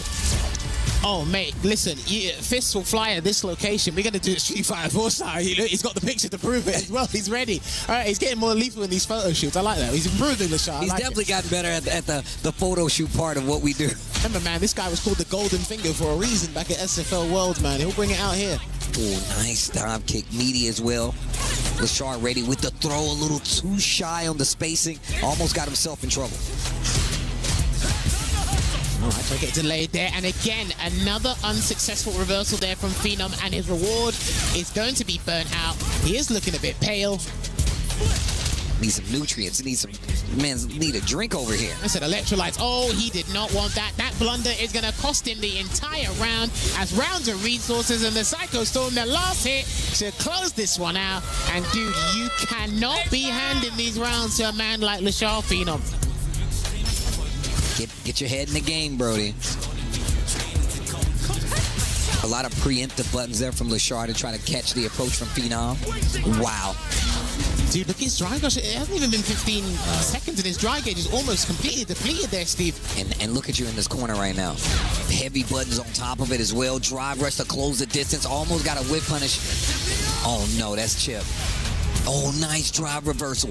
Lashar still got something in the tank, though, when it comes to the drive. Back this. Wait a minute. Still fighting in burnout. Phenom has to turn up the aggression meter. And yeah, that move's classed as airborne, so that light uppercut there was actually a pretty damn smart move there. And the back dash after the forward dash, he said, let me show you why I'm a nimble boxer. We duck and weave. Maybe a little bit of a Dempsey roll there to show you what's up.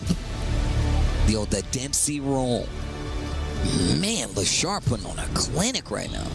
Bear in mind as well, that situation there, a lot of people tried to get a walk shimmy. They tried to build enough frame advantage to get a walk shimmy, and they want the opponent to tech. They're not doing that at the top level. You're actually getting caught off guard by actual complete backdashing. Yeah. And then they're going to snipe out the punish counter there. So that was actually well played there from Lashar. 2-0 up. He might be walking out with a 6-0 here in the bottom half of this bracket. Bro, real quick matches on top of that.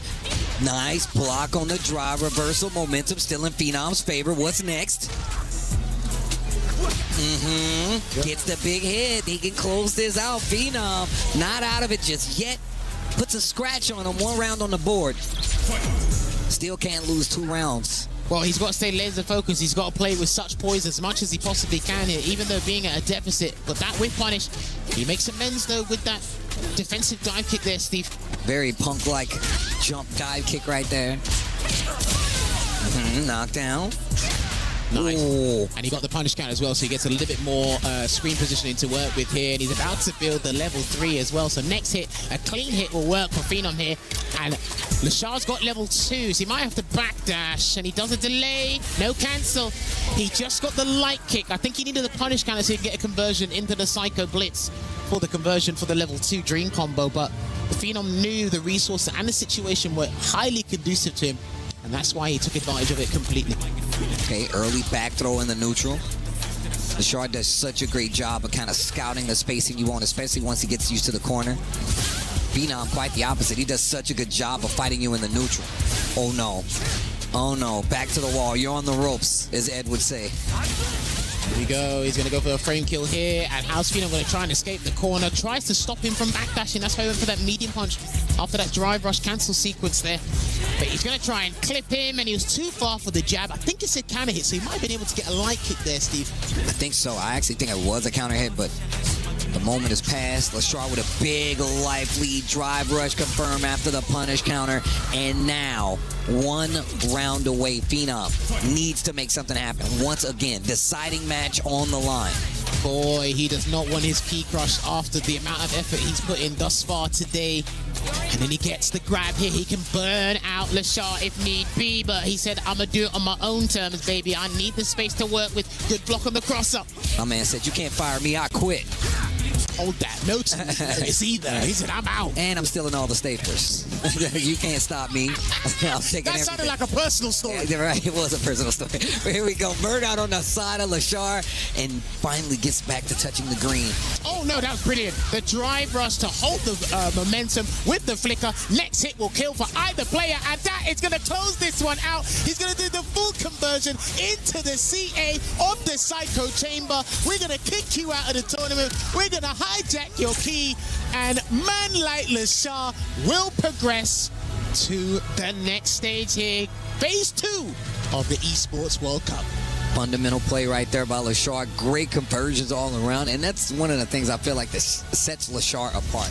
My man has some of the best conversions. He calls you out on some of your safest whims. You're like, you know what? I can whip this at this range. You're not going to do nothing. That's not the case when you're fighting a player like Lashar. But once again, a player like Phenom is one of the guys we've definitely seen quite a bit when it comes to just trying to get to EWC. A lot of tournaments as well. I'm sure you're going to see him on SFL as well. But not going to be able to get the job done here. Just class act. Like you said, man, my man won at the character select screen, as Logan said, man. The hardest battle was already won. It was won indeed, but after every victory with important moments, we need to hand it over and hear words from the man himself. I need to hear his thought process, but we're going to head on over to the stage and we're going to talk to our main man, Damascus, who should be Lashar right now.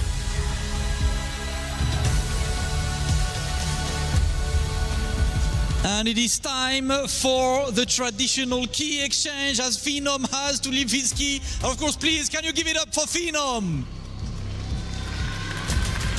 As I'm standing up onto the stage with Lashar for a quick interview, of course, Lashar, congratulations. You're moving forward. You had a tough start, but then you sent out the second place from last year. And then Phenom, how do you come back from this kind of situation mentally and to be able to win back-to-back matches after a hard start? 네, 첫 번째 경기는 지셨는데 두 번째 경기에서 작년 2등을 한 선수를 격파하고 이렇게 올라오셨는데 그 비결이 뭡니까? 저의 캐릭터 애들을 믿어서 어찌어찌 이긴 것 같습니다. I think I was able to win because I had strong faith in my character Ed. So now that you're on Ed, we've seen you with Akuma as well. Are we staying with Ed for the rest of the week? 지금 이제 에드로 계속 플레이를 하고 계신데 오늘 한 주 남은 경기에서 계속 에드로 플레이를 할 계획이신가요? 아니요, 저는 제 고우키도 나쁘지 않았고 제가 하는 캐릭터들 다 좋아하기 때문에 고우키도 사용할 수 있으면 사용할 겁니다. 같이 사용할 거예요.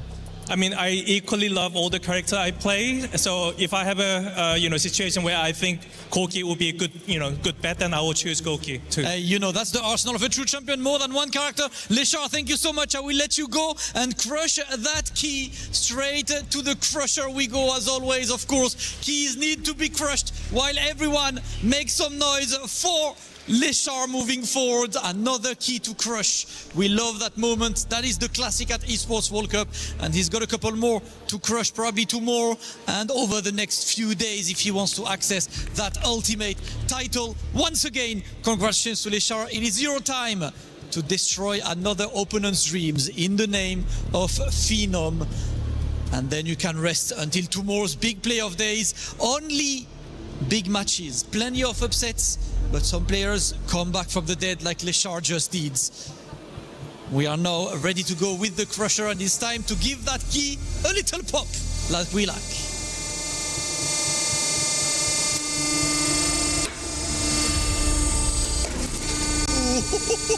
We all jumped a bit from this one, but that will be the end for Phenom's dream, and that is only the beginning maybe for Leshar. Leshar, congratulations. We will see you again tomorrow. Big GGs. Have a good rest. Get a good French dinner tonight. I know you've been enjoying this. Have a lot of fun. Congratulations to Leshar. We have more games coming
Stay tuned. This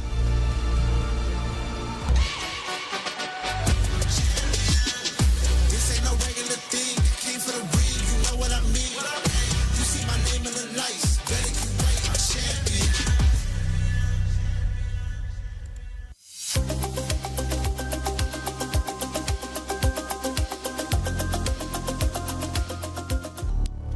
And we say goodbye to another player, but the show once again goes on. Welcome back, Metal Everywhere. Keys crush, dreams crush, tears aplenty. But of course, we still got plenty left. You see the Ingrid out there and all the fans here for EWC, the fans watching in the building, the fans watching at home. Thank you for coming back with us. And man, it's been a minute since I've been on the mic with my boy Jammers, but man, it's been a good time. My brother, I like to call him, but of course, these games are getting heavy. The next one, Shin versus Dual Kevin, going to be a banger. I was a little afraid for Dual Kevin at first, man. My man came in, I was looking a little afraid, but once he got started, he started cooking, he was back in the run. Shin, coming up as well, has another opportunity. This is a deciding match from this Group D. Well, let's bear in mind, Xian's other deciding match in a beneficial sense, a more positive light, was against Gachiken earlier today when he lost 3-zip against the Rashid. Now he's going up against the other strongest Rashid, which is 10,000, heck, maybe a little bit less miles across the world. Right. You don't want to get double Rashid. We've already seen Juicy Joe get double Sagat. We've already seen Fudo get double Mide. Are we going to have another player who's going to lose to a double up on a character? I mean, look, put it like this. That Sabakyu, that Desert Coffin, shout outs to Gara. He's going to put him in. He's been to get hit with the Desert Coffin. Hopefully not, but we're going to see. No talk. Let's go. All right. But yes, Xian up here again. He's coming, as you said, he comes with such trickery. He is elusive, but this man, I got to say, the mental resilience, the mental fortitude he had against Xiaohai, knowing that in a couple of exchanges, he was losing, but not ultimately, maybe temporarily, but not ultimately, and he still persevered and pulls through with Dual Kevin, and I hope you get to see more of this man this year, because again, how meticulous and, you know, just diligent he is with his studying, with his content creation, with just his work ethic in general. That mindset is one of the most aspirational mindsets you need as a player in Street Fighter 6 currently. But to obviously back that up, he needs these big dubs, and it will be closer to that dub he's looking for if he can get past Nemesis Xian right now, Steve. Well, look, I call Xian the scientist for a reason. My man will get the job done no matter what the character is. My man goes back to the lab, tests, pulls out the beakers, puts on the goggles until he has something comparable to a winning character. And look, he's always got the combinations in his favor. He is a student of the Street Fighter game, an Evo champion. That dude is a threat. And of course, it changes nothing if it's a different game. Xian, like you said before, the content creation is there, the gameplay is there. Shout outs to Mike. Him and Mike Ross was holding down. Shout outs to Mike Ross, man.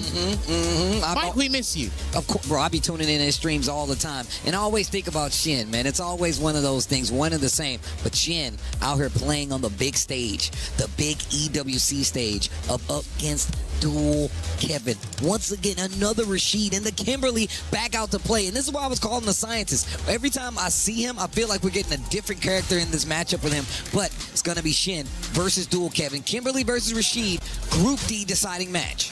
He might need to be a little bit more hostile, a little bit more belligerent here, Xian, because the safe jumps from Rashid were letting him down. He didn't really handle Yasar well, but that's a universal problem for a lot of us. But yeah, we didn't really see any Shuriken bomb setups. And look, we've already off to an exhilarating start. He might have actually gone before the gunshot because he's looking to take this first round. Uh-oh, that's dangerous. Uh-oh. And you're burned. But you got two over there. Oh, that's not good. That's not good because he's going to set up the safe jump. If he gets the one-frame link right. No, he missed the bounce. Throw tech there from Xian. And he's going to call this tornado for insurance policy here, Steve. He could have kicked the tornado. Kimberly's able to get away. Defense definitely working out Shin's side, and he waits his turn and steals the round. Shin. I like that. Don't go crazy when you see a tornado. You just get in the basement, duck and cover, and wait to come back outside till the sky is clear. Well played, Shin. I said he built himself a Street Fighter bunker or something like that. What the hell? But he is going to set up the safe jump here with the Arabian Cyclone, and he does a tap parry. Damn, that could have been exposed incredibly hard, Steve. Oh my gosh, nice. Tries to jump out of there. Met with the EP though. Wow. The fact that he's still so close to this corner, I wasn't sure what was going to happen. Big life lead on dual Kevin's side, but he is burnt out, and this is actually going to hit. He's got an opportunity to spin the cans. Okay, he didn't have any canisters because he didn't use the shuriken bombs. He needs to have a time to recharge it here, and I don't think he's going to be given that chance, and he didn't take the bait. This is huge, but dual Kevin does have another level 1 in stock. He does have another level 1 in stock.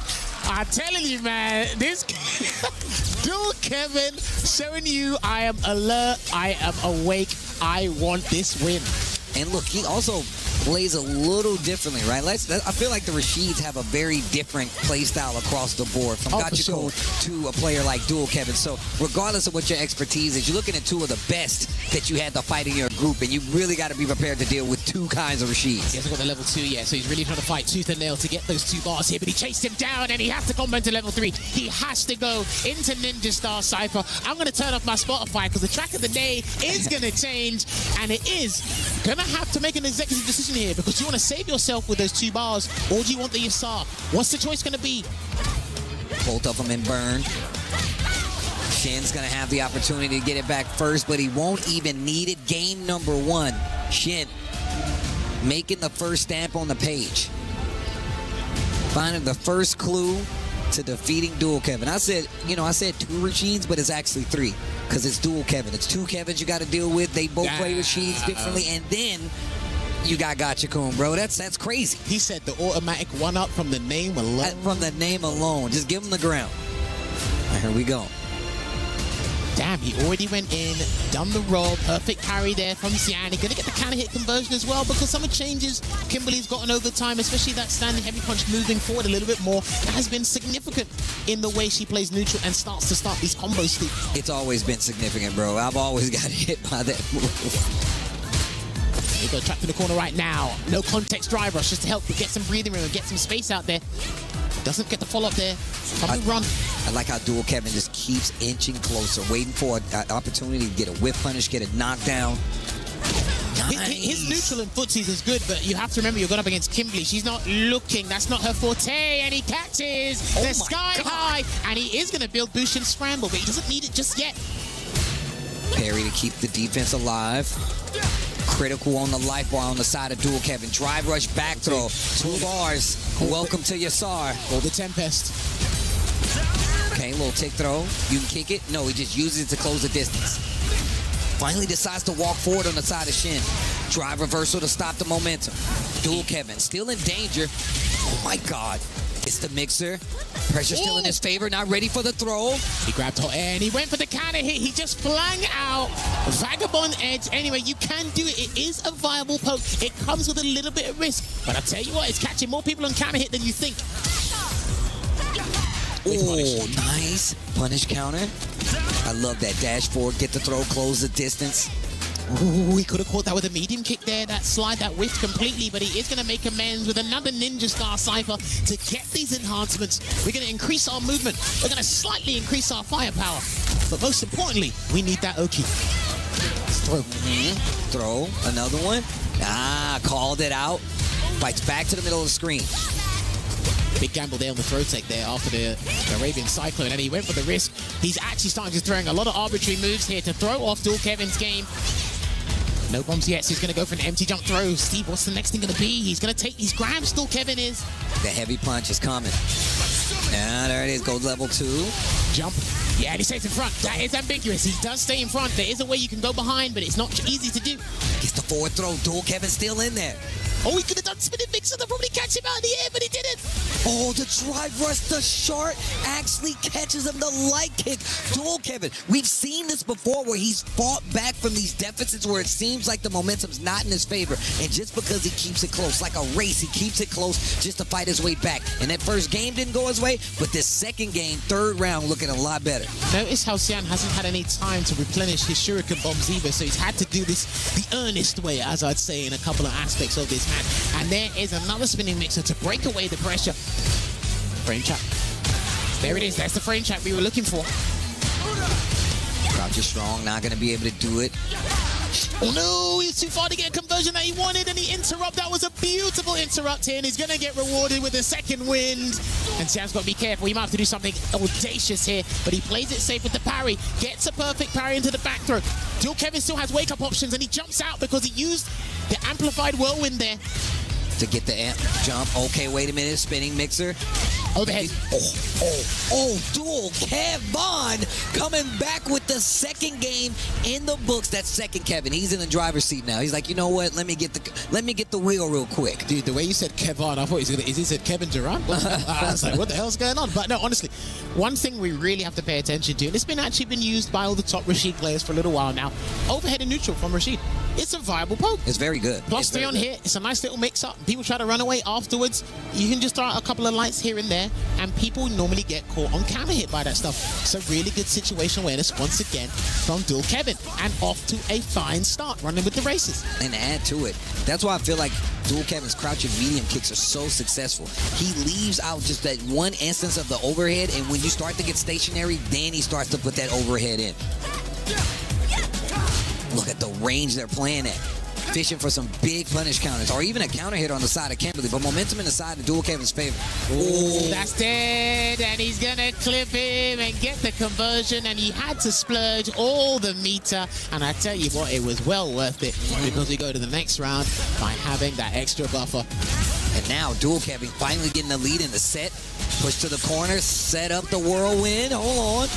Slide, and the throw didn't work out in Sian's favor, so he's had to parry just to make amends, and he pushes him out of the whirlwind so he doesn't take advantage of it, Steve. Smart stuff there from Sian. Great defensive series right there, and now presses back to the other side of the screen, spins a little bit of the drive to get the momentum, and I love that, those forward-moving normals. I mean, he's definitely a lot stuffier with the normals now, but and a little slower too. Dual Kevin just so good at placing them.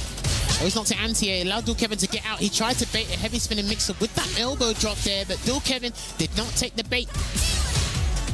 Try to overhead to sneak it because he needs a conversion into the level 3 here, but Xian's on his last legs. Try the early parry that Dual Kevin's taking advantage of. How's he going to get that level 3, Steve? He's still trying to get a conversion into the level 3, and this is going to be a chip out guaranteed because he can't do anything to break away from that true block stream, and Dual Kevin takes the lead here in this first of 3. The bunker was not enough. Shin, they don't have tornadoes over there, bro. He don't know what he's doing. He don't know how to deal with that. Me and Kevin both are from the Midwest. We know proper guidance and how to deal with tornadoes firsthand. Shin, no experience whatsoever. Damn, that's crazy.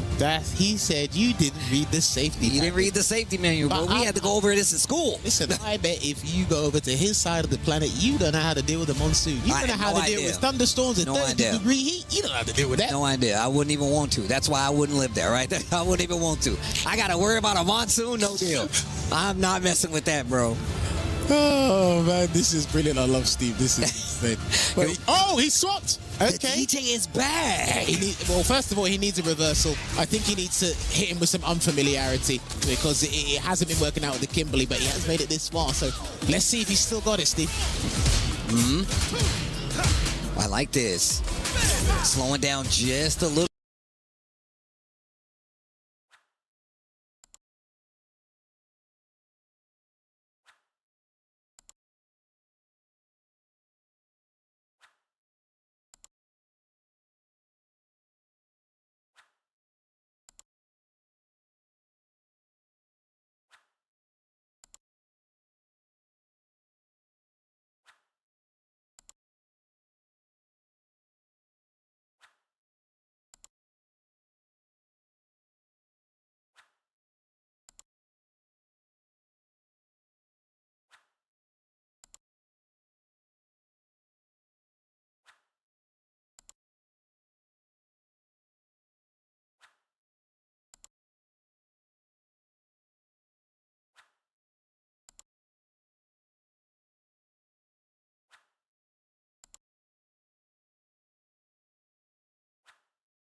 bit. Let's see what Dual Kevin switches up as well, because he's been all offense for most of this.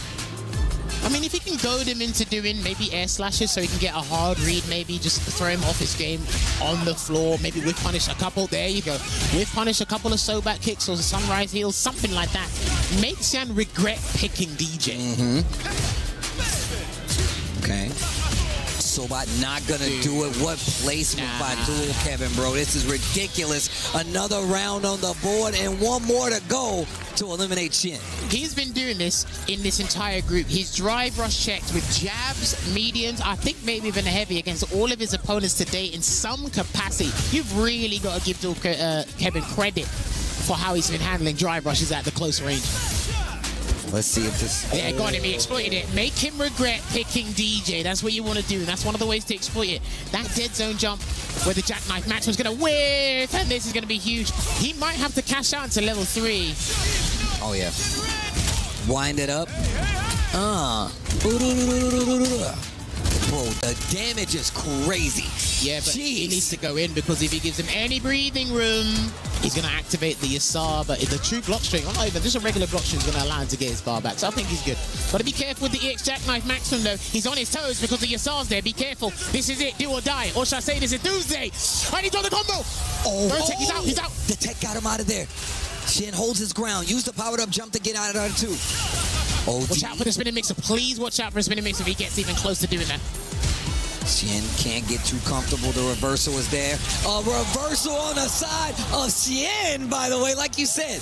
Now he has a reversal. Now Dual Kevin has to second guess some of his offense. Yeah, because when he was using Kimberly, that was not even factored into the equation. Now it's a different ball game. Almost got the double perfect parry there on the heavy air slasher, but he's actually going to be malicious and ferocious. Keep him in that corner. Counter hit conversion. Safe jump's coming, and he's a charge character as well. So if he gets this right, that's going to mess up the charge. He dropped it again. Wait a minute, this next series tries to go for the DI. The Hail Mary didn't work. Perry to hold his ground. Dual Kevin just wait.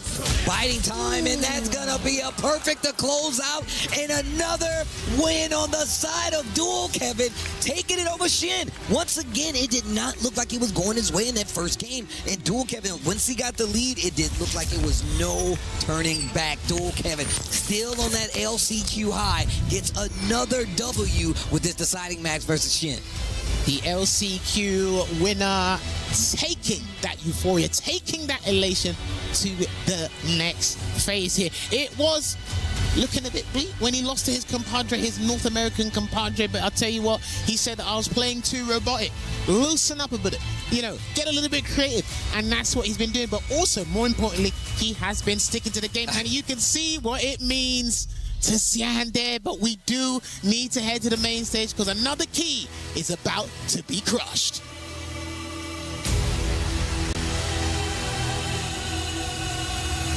And now it is officially time for Xian, Evo Champ, to hand over his key to Dual Kevin. Ladies and gentlemen, put your hands together for Xian.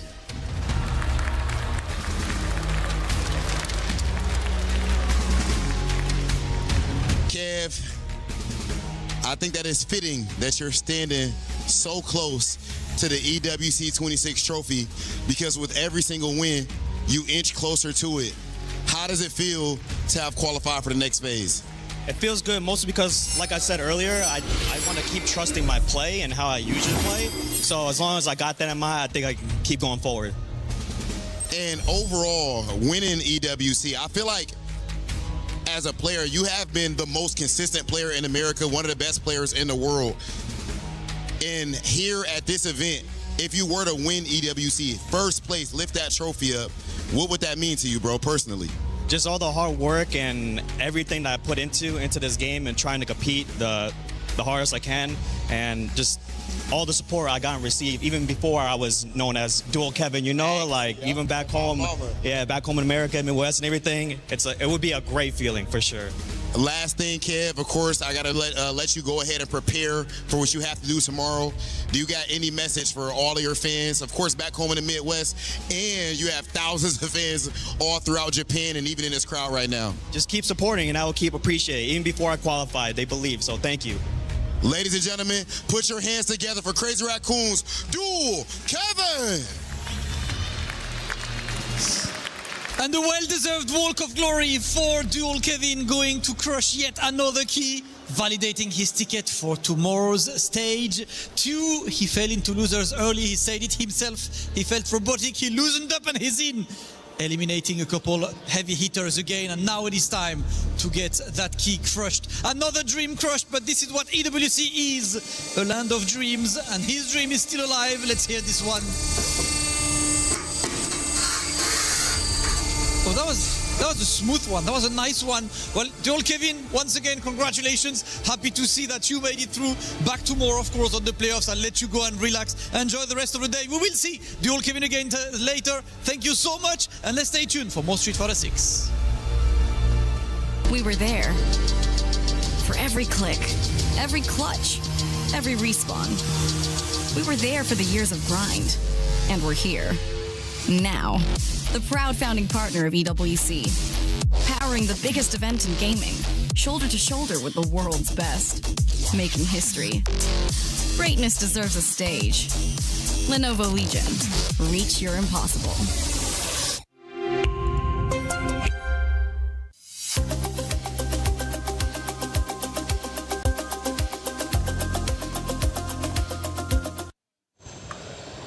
Well, Group D was absolutely exhilarating, the group of death, and for the very reason we knew coming into it, 1, 2, and 3 from last year entered the competition, but only one moved forward to top 16.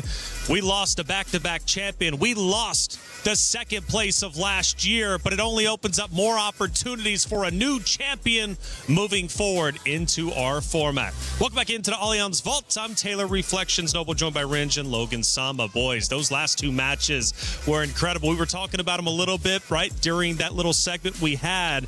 We didn't know the outcome, but we at least kind of had a feeling the direction it was moving in. The first one was Lashar taking on Phenom, and Lashar, third place from last year, gets the job done. Yeah, showing again, his mastery of that character we spoke about before the match, Ringe, right? And Ed was too much for Phenom's Cammy to overcome, wasn't it? Yeah, a lot of the time, Ed has like a particular skill set up against Cammy, similar to Terry, which was an unfortunate draw for Phenom, right? Having to go up against Boost and then Lashar as well. Just natural buttons and natural game plan that stops a lot of what Cammy wants to do, the dive kick and whatnot. So excellent play overall. Excellent play indeed. Now for Phenom, he did get a big win earlier in the day, right? Beating Xiao Hai. But one of the things we mentioned, especially I believe it was Jibes when he was on the desk saying, well, I hope he doesn't view that as winning out this group, right? He needed to keep his head in the game. He moved forward, and then he ended up losing to Bush Lee, unfortunately. Now taking him down, he drops down to the lower bracket. If he doesn't beat Xiao Hai, does that series go differently, you think? I mean, it's super difficult to predict, right? We're unfortunately in like this universe where it went this way. I think maybe what happened to him is he might have been, and we spoke about this on the desk, is you're right. Some of those players that won their first round matches, they might have been carried away with that initial victory and forgot that they had 2 matches to win to get out of the pools. Phenom, he really fell flat against Boost. Yeah, it's tough because, again, you go back even to last week in a previous tournament, and it's like, this team worked so hard to beat the #1 team, and they did so, and they celebrated, they were ecstatic, but the job wasn't done, and in this case, the job wasn't done. I mean, we see it in real life, too. You saw the way the Spurs celebrated after beating the Thunder, yeah. Only to run into Knicks in 5, you know what I mean? So, yeah, man, the job is not done till it's done. That's right. Well, Phenom, a phenomenal player, irregardless. He does get his key crushed, but it wasn't the only key crushing moment. We also ended up moving forward, and Cian's key was crushed as well. Dual Kevin is a phenomenal player coming out from the U.S. side, and just the support from the crowd was just wonderful, to say the least. He grinded hard to get to that moment to crush the key, but he moves on. I think he's just a really easy player to get behind, right? He worked so hard since the start of the EWC 3 years ago. He has been ever present in terms of traveling to the international events, trying to qualify. People have seen his face. They're part of his journey. They've backed him as a player, and now he's got that crazy Raccoon organization backing as well. They're just doubling down on that. The support's been fantastic. But Ringe, one of the things that was interesting this time around, you don't see it too often, at least we haven't seen today. Cian changes to DJ when he's down 1-2. This did give him an opportunity for a reversal, but it didn't pay off. Yeah, you heard the commentators kind of highlight that, right? At least have a better way to fight back defensively. But that's the thing, right? Kev is used to playing against players with reversals. He's got great mind games. He knows how to test the limits. That's something that Steve was highlighting specifically, right? The two Kevins, the dual Kevins. He's really good at turning it on and then slowing it down. And he kind of used that against Xian a lot in the actual neutral game itself. So yeah, dual Kevin just always prepared for whatever his opponent's going to throw at him. He also beat Xian in the LCQ, so he had his number there. Very much already seen the intel of what Xian wants to bring to the table, and he just executed as he does. The value of a reversal in this game is that you have to make your opponent think when they're applying pressure, right? Not having a reversal means that your opponent doesn't have to think about it at all when they're pressuring. But Kevin is very, very, very good at adapting his playstyle around the tools that you have. And you saw a number of times, you know, that reversal became a double-edged sword. It didn't really matter. It didn't really change the outcome or the momentum at all, and he was able to close it out. But we have to appreciate the effort nonetheless. Now for Zhao Hai, the story coming into the tournament was, would he be able to get 3 in a row? Well, we know the answer. Ryan Hart had a chance to sit down with him after the series had concluded.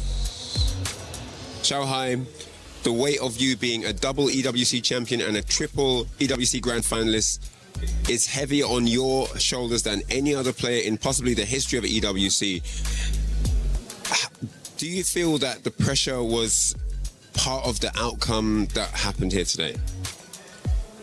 那小孩，你作为本次比赛当中2次卫冕冠军、3次总决赛的选手，你的身上的压力可能比在场就有史以来电竞世俱杯上所有的选手压力最大的一位。那你个人认为这次这个压力是否有影响到你的表现呢？我不敢说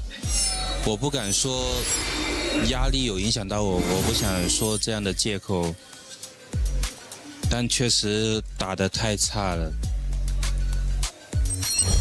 我感觉我说什么都不是很对。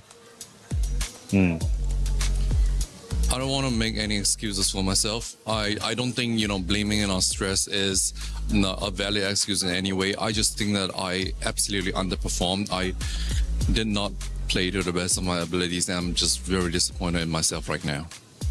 Totally understandable. Coming in as the champion from last year, he knows what he's capable of. Does he feel that... What does he feel was missing in, he says he feels he didn't perform, but what does he feel was missing in the preparation then in that regard? 那作为2次的卫冕冠军，我们都知道你很清楚你自己的实力所在。那你个人认为这次比赛当中，就是可能调整或者这个准备时期，还缺点什么呢？能不能就是客观评价一下？可能就是我用的角色有一些点打加米不是特别好打，没有很好去突破这个点，这个导致我打加米这个角色成为苦手，这是很关键的。然后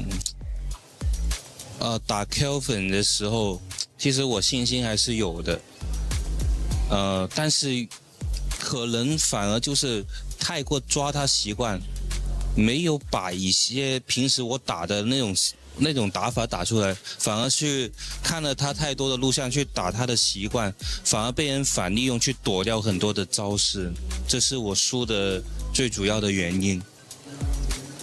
Well, for my first series against Cammy, I felt like definitely there were some specific areas where Cammy does have an advantage over mine, and I felt that I didn't correctly counter those, or at least have countermeasures to try to exploit some of Cammy's weaknesses. Then for the second match against Rashid, I actually felt that I definitely could have won that, but the mistake that I might have made was that I leaned too much into trying to break the opponent player's habits, because I was watching his replays, I was watching the way that he fights, and I was, trying to get into his mind and try and catch him on some of his habitual playstyles. And I think that kind of backfired, because he ended up countering me, countering my counter, and I think I probably would have fared a lot better if I just went back to the foundations and just played my own style as much as possible.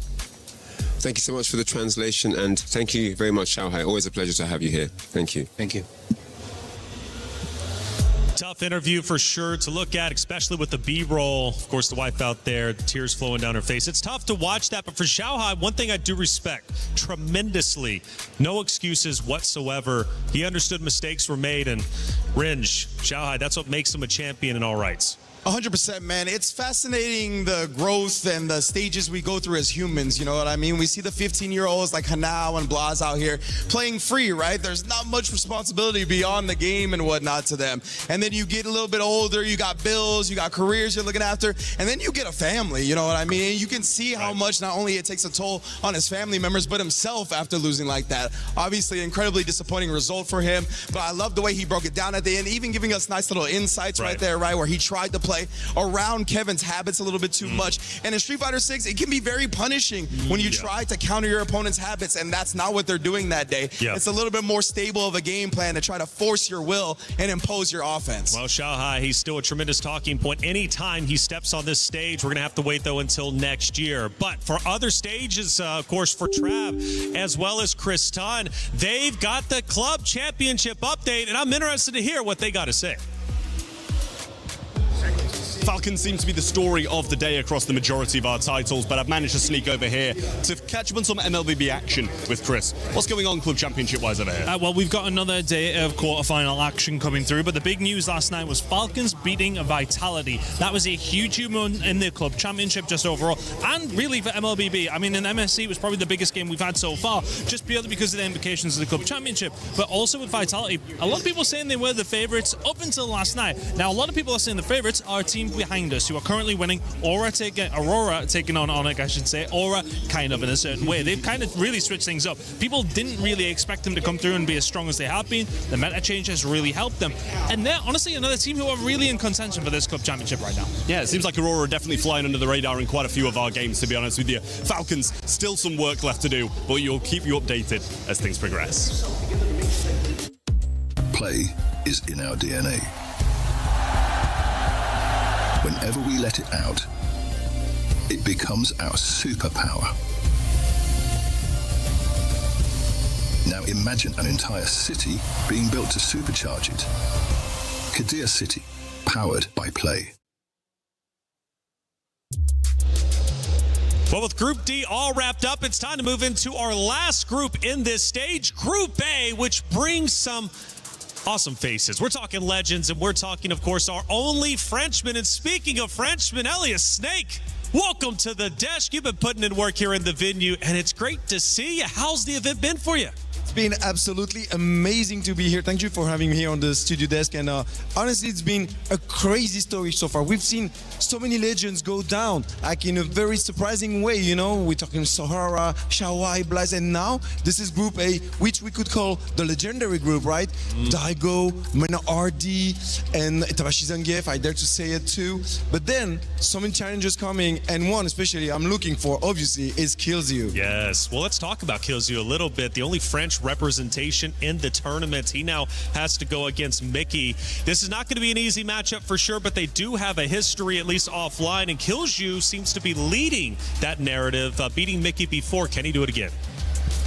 Yeah, I mean, you know, 5-3 was the score at Capcom Cup on Killzoo's fantastic run recently, and I feel like this is one of those instances that Killzoo's going to have to get used to, where he is the experienced and senior player, which is very new to him, right? Because he's been the kid in the field for so long, like the baby, the young assassin, the young hitman, but now he's the experienced hitman. And right? not only that, I mean, the narrative is just super good to hear, you know? I mean, he was one of the best talents here in Europe for years, but then he managed, he took conscience of that he was gonna hit a wall if he's not gonna train and really commit to Street Fighter 6. So he did one thing. The only thing you wanna do if you wanna really be the best of the best, he went to Japan to train and train. And then when he came back, well, he hit the second spot at Capcom Cup this year. And then after that, he's been making top 9, top 8, you know, and now he's here. Ici, c'est Paris, to try to make it work.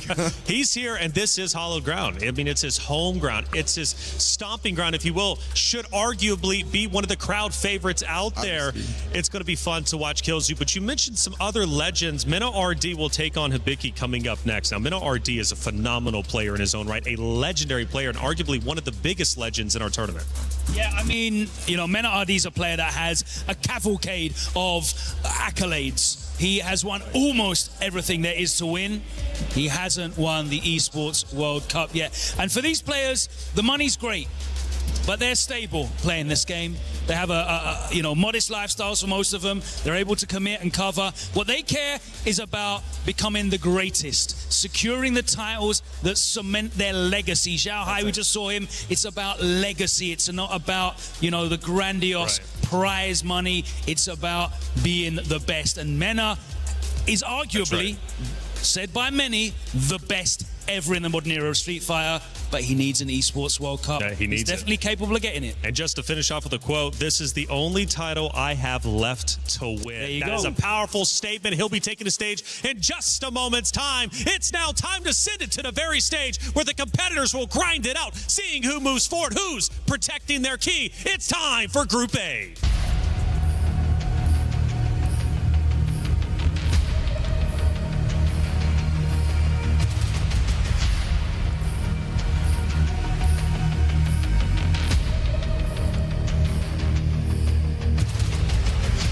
It is time indeed for Group A. Group D was incredibly hype, and one last group to close the first stage of EWC. Listen, Rob, it's... Why are you here, bro? I'm not getting near it, bro. Come on, get a bit closer. Get a bit, just like... I'll get you. Stop. 1 second, let's go. All right, what do you think? Yeah, you can't touch it. Let's go. The last group was absolute insanity, brother. I mean, every single match on winner's side was an upset. And then Xiao Hai, the two-time back-to-back champion, already getting eliminated 0-2. You can't make it up. No one's seen it coming. But what we do see coming is how amazing this group is about to be. We're going to get to this amazing match that we have right here. But what are some of the titans we have in here? Kills You, Mena RD. Daigo is pulling up, man. Like, so many of the beasts are coming up right now. And now, of course, Big Bird and Kobayan are going to be there to kick off that group. The players are getting ready. We are all ready to play. Rob, ready for more bangers? Well, I actually did want to hear one thing from our man's Big Bird before we go all the way. Big Bird, we haven't really seen you travel as much lately. I'm sure as a professional that you are, that you've been grinding. We only seen you at Evo Japan. How has it been not traveling as much, and how does it feel to finally be able to show what you've been working on at EWC?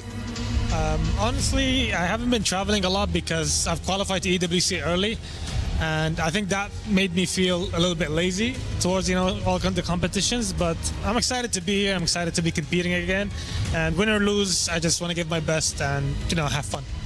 Big Bird, the consummate professional, ladies and gentlemen.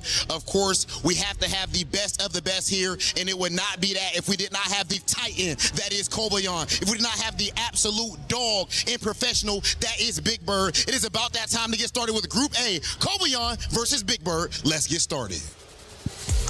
And ladies and gentlemen, welcome back. It's an honor to get back on this hot seat to watch some of the best Street Fighter 6 action has to offer around the world. Of course, I am IFC Yipes. To my brother to the right of me, it is VCs. How you doing? It's been a hot minute since we've been on the mic. I'll tell you what, maybe about a week or so, but for a good reason right now. We're bringing all the action coming in from Group A. Just to break it down, you obviously see Big Bird and Kobayan. You saw Rob and Damascus talk about it earlier. You're about to experience Daigo versus Inobashi, Kills You versus Mickey for the run back from Capcom Cup, Mena RD versus Hibiki, a matchup that we rarely get to see, if ever. Then we got the Big Bird versus Kobayan, what you see on the stage right now. This is going to be an interesting one. I like to just give a shout out to Kills You, the only Frenchman in this whole tournament, which is pretty sick, considering that this is in Paris, right? So yeah. Hopefully we got some people out here to show some support for the young boy. But that's here nor there. He's thought about it. He's also mentioned it on Twitter. He's like, I've been really excited at the thought that I get to represent my home and hopefully perform well for the crowd. But when I look out there, it's all Japanese fans. So he's a little torn. But the funny thing is, the Japanese fans have just been thoroughly supportive of everybody up there. And I gotta say, a big genuine thank you to everybody that's pulled up. Yes, sir. Well, let's get into the opening gambit side of things. We've been looking at this character select screen. You can't see it on the screen, but my man Big Bird was going through a rotation of characters to decide who he wanted to pick. He was hovering over the Marissa. He was hovering over the Rashid. But no, he makes the conscious decision, the executive decision, to pick Crimson Viper against the Zangief. Game number 1 starts now. And listen, I'm going to be very honest with you. I agree with this pick. Viper against Zangief. And we'll see exactly why, right? Up until right now, I got to say, Kobayan is in control with the first. SPD does land a sweep off of the drive rush as well. There's been a lot of damage so far against Big Bird. Yeah, so as you can see, Kobayan being super aggressive, knowing the fact that C Viper has no reversal. So he's just trying to get straight into bully mode to establish that momentum. And there it is, school. Whoa. My man had the punish counter, just walked up into her grill. Another SPD2 in a single round. Not only is that a lot of damage, unnecessary damage towards the end of it, but you build up so much bar for yourself after that. There you go. Okay, try to hit him with those feints. Of course, Kobayan playing the number game right there with the quick check. That was beautiful. So, the one thing that you want to look for is bang, right there, the stand fierce. You could punish that so heavily, severely with a stand fierce, or even a stand roundhouse to get a super jump cancel punish if he really wants to. So, let's see if he establishes that. But Kobayan, low on the drive gate side of things, took it straight to Big Bird. No level 3, however, off of that ladder. Yeah, you also have Super on deck with maybe level 3 to kind of have that surprise factor if need be, but also armor to kind of go through stuff. And I like that! Good awareness. Even Kobayan was in shock. Kobayan was like, I can't believe I actually was able to jump out of that.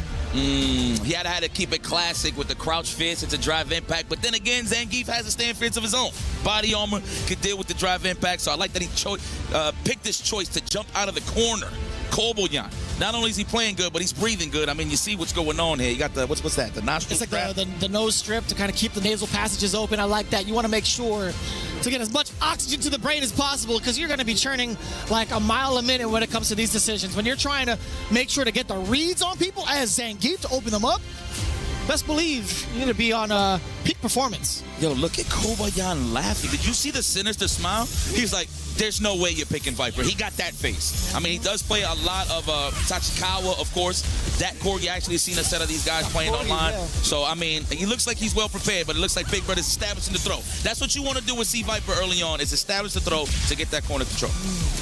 But he finds himself in the way of a couple of these normals after the knockdown and now into the light. Kobayan has been slowly encroaching into space, right? He hasn't really feared the sizable as much as he hasn't feared any of the medium normals that C Viper has presented. Exactly. I think it's more so against Big Bird, who's been whiffing some of these normals, even the shorts in front of Kobayan. We need a little control. I'm not feeling a little bit of the offense in terms of how Big Bird is establishing the feints. I want him to just do more crouch fierce, feint crouch fierce, just to destroy the drive gauge and take a little bit of that resources away from Kobayan. There's the drive impact, fully charged focus attack. Gotta love it. Okay, we're finding some footing here, Big Bird. Oh, yeah. Oh, yeah. You got wings, you can fly with Viper, I promise you. I like that. The mobility she does present, possibly going to be in effect a little bit later, but trying to get a couple of these cancels to fake out Kobayan also, and also to make herself safe for the most part. The meaty size mode. Kick back, relax. There you go. This is when you play the lead. Wait, invite the stand fierce. You know we're going to look for, wow. The cassavas were strong there. Very nice. Oh, wait, he just flexed. Yeah, cover GQ. That's right. Let me get a throw. No, actually, GQ, they wear suits. But anyway, don't worry about it. That's it. No, they're stand fierce. Summer edition. Summer edition. Okay. That's real. No, that's real. I got you. Wow. All right. I like that. I'm not too sure if he wants to do that late in the game to use those super jump cancels. You're losing your resources. It's not like she's a drive rush monster, but you need all that in the tank to actually get that big damage. Stand short into EX scissors. Almighty. You're dead off of that. Hot damn. I said EX scissors. I meant EX flame kick. Pardon me. Damn, man. It's getting mauled right now. I'm not feeling this. Oh, school. That's number 1. Running bear grab number 1. Oh, perfect. I am the protector of the Russian skies. Oh, my God. I am the protector of the Russian skies. Perfect timing, man. It's as if you knew. Yep. That's what he does, man. You need some mileage. You need a visa to pass through Russia right here, I'm telling you. It's hard, man. It's so difficult right now for Big Bird. Actually has to cash it on out. He wants to get as much damage as possible, but primarily get some of that drive gauge back. And go give it a nice little massage right here. Think about it. You got that corner control. Oh, GP, there you go. Nice. He's going to jump out. He's going to hold it. He's been holding it. I like that standing roundhouse to keep him pinned in that corner. Wow. Nah. You know, if he delayed flame kick, he might have hovered over it. But I was just thinking that as well. Yeah, maybe like the medium version as well, just to jump in flame kick. Like it, even if it's slower startup, keep a little bit of some hang time, but either or. I see Big Bird's getting comfortable, but the thing is, can you stop the freight train known as Koboyan? Because he's literally holding forward, never backwards. That's how you fight Viper. And even if he is holding forward, he still manages to find ways to kind of force Big Bird to whiff some of the normals that he's trying to get. Oh, no. Speaking of whiffs, the Thunder Knuckle. Get out of there. Give me that interrupt. I would like to see more of the space trap game with the crouch fist into the cancels, man. That's what you want to do. Nice backdash, of course, into the summer edition of GQ. Oh! All the way down? That's right. Let me get a throw. Condition now, ask questions later. What are we going to do? Is he going to jump out? Of course he is. Oh, no. You're eating maximum migraine, son. Kobeon looking at match point. They're looking a little stressed. Big Bird not able to fly as high as he was expecting with the Sea Viper. There you go. Get aggressive with crouch fists. That's what you want to do. Even if it doesn't hit, you just deplete the drive gauge. Right on time. What's the combo? Drive rush, stand roundhouse. Even better. Save that cash. Yeah. And that pushback pushes Zangief into the corner for the best conversion that you could ask for while maintaining that corner. Excuse me. That's right. Hold this lead. This is what you want to do. Keep it pinned down. The chops. Watch your chest. I like that. Now committing to the rest of this ring. Yes, sir. There you go. And that was good recognition, too, because Kobeon has been contesting after like a blocked crouching heavy punch. So doing crouching heavy punch into the size moves also to kind of throw in that extra route, extra shade towards Kobeon's buttons. Excellent choice. Should I take that? Let me get that one more time. Just take that. Okay. Score! Get propelled. I can't wait to see that in the movie, man. Yo, that's one of the most official looking moves in the movie. Hell yeah, man. Oh my God. Not like this. Isn't that SPD? I smell it. Oh, even better, the drive reversal bait. And there you have it. In dominant fashion, Koboyan, confident as ever, taking it over Big Bird.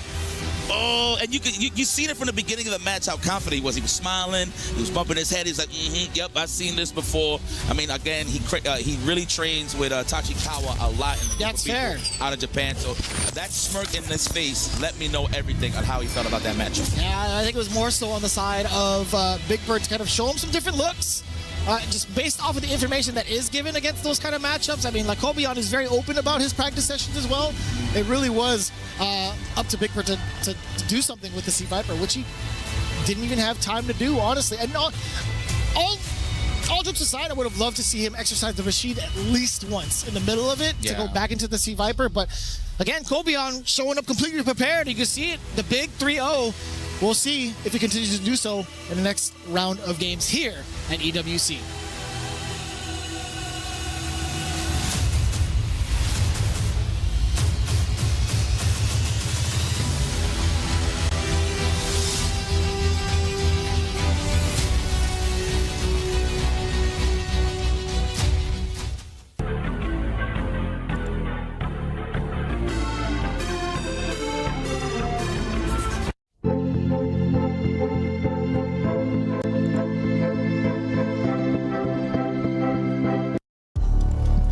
We are back, ladies and gentlemen, and of course, one of my favorite players in the world today and forever at this point.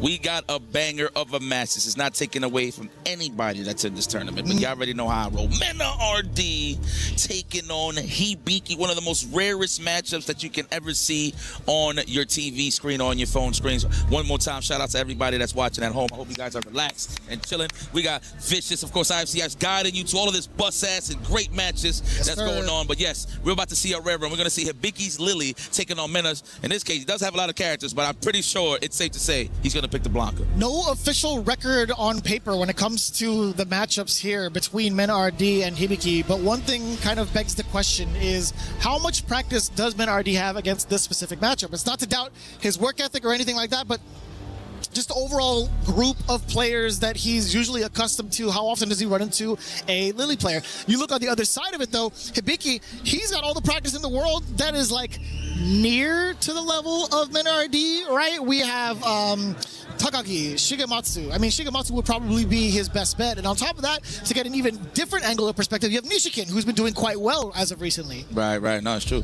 Man, I mean, I'm pretty sure if he was in the States, you could holler at my man, I Peru, man. Shout out to I Peru. But, man, of course, been sticking to his guns over there in Japan, obviously being involved in SFL Japan, which is pretty sick.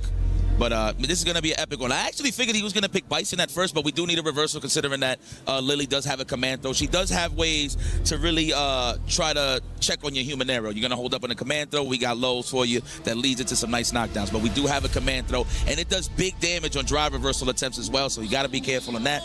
There's my beautiful people. Sí, estamos aquí, loco. Tranquilo. Estamos aquí. I was getting ready for the que lo que. Yeah, not yet. We got to win first. He got to win first. But, man, Menardi, what can we say? Hibiki, though, look, listen, he got an Alex in the tank, too. He has one in the pocket as well. I haven't seen it yet, but yeah, I don't know if that's going to be coming out the woodwork, though, in regards to this matchup specifically. Yes, absolutely. He got the beautiful buns. That crouch fierce as an anti-air boy is pretty good. I want to see how he's going to utilize his anti-airs, considering that Mena in certain situations in raw neutral, he'll do something like for example, like a negative, like a low forward or something or whatever, and then he'll just jump back, fade away, Blanco ball, just to see how your counter pokes work. So I want to see. I'm curious to know what Hibiki does to tame Mena and keep him grounded. Yeah, and that's problematic in and of itself, right? Just any sort of air approach. I think outside of having yourself with any of the win stocks, it is a little bit problematic to consistently get any sort of character with good pressure off of you on like wake up as well, to kind of get like your anti-airs on time too. So we'll see if that's going to be plaguing him throughout the matchups, but I want to see what happens on the ground game first. Exactly. This is the first dance, right? So we're going to see who's going to be cheap on the first date. Will it be Mena RD or Hibiki? Let's get it popping. Opening gambit time. EWC 2026. Already walking and establishing offense. I like that from Hibiki. Not walking back and waiting for a whip punish. No, I'm going to take it to you. Oh, what a delay. And also a great block. Yes. Inside of Hibiki. Yeah, this is the ground game I was talking about. This is just going to be so problematic. What are your reversal options? Exactly. What are you going to do? The only thing that you have as a reversal is the level one or just supers entirely. Okay, Hibiki finding some footing in the sand right now. The legs, of course, we was just talking about that option. Command throw might be represented next time. That was mad far. Hit him at the edge of the shoe for the sweep. Yep. Of course, the edge of the shoe. Oh! Oh, you know, we thought the same thing. Mena RD was probably anticipating a command grab, hence why he got hit with the light string. Oh, Hibiki actually walked back and got caught with the low.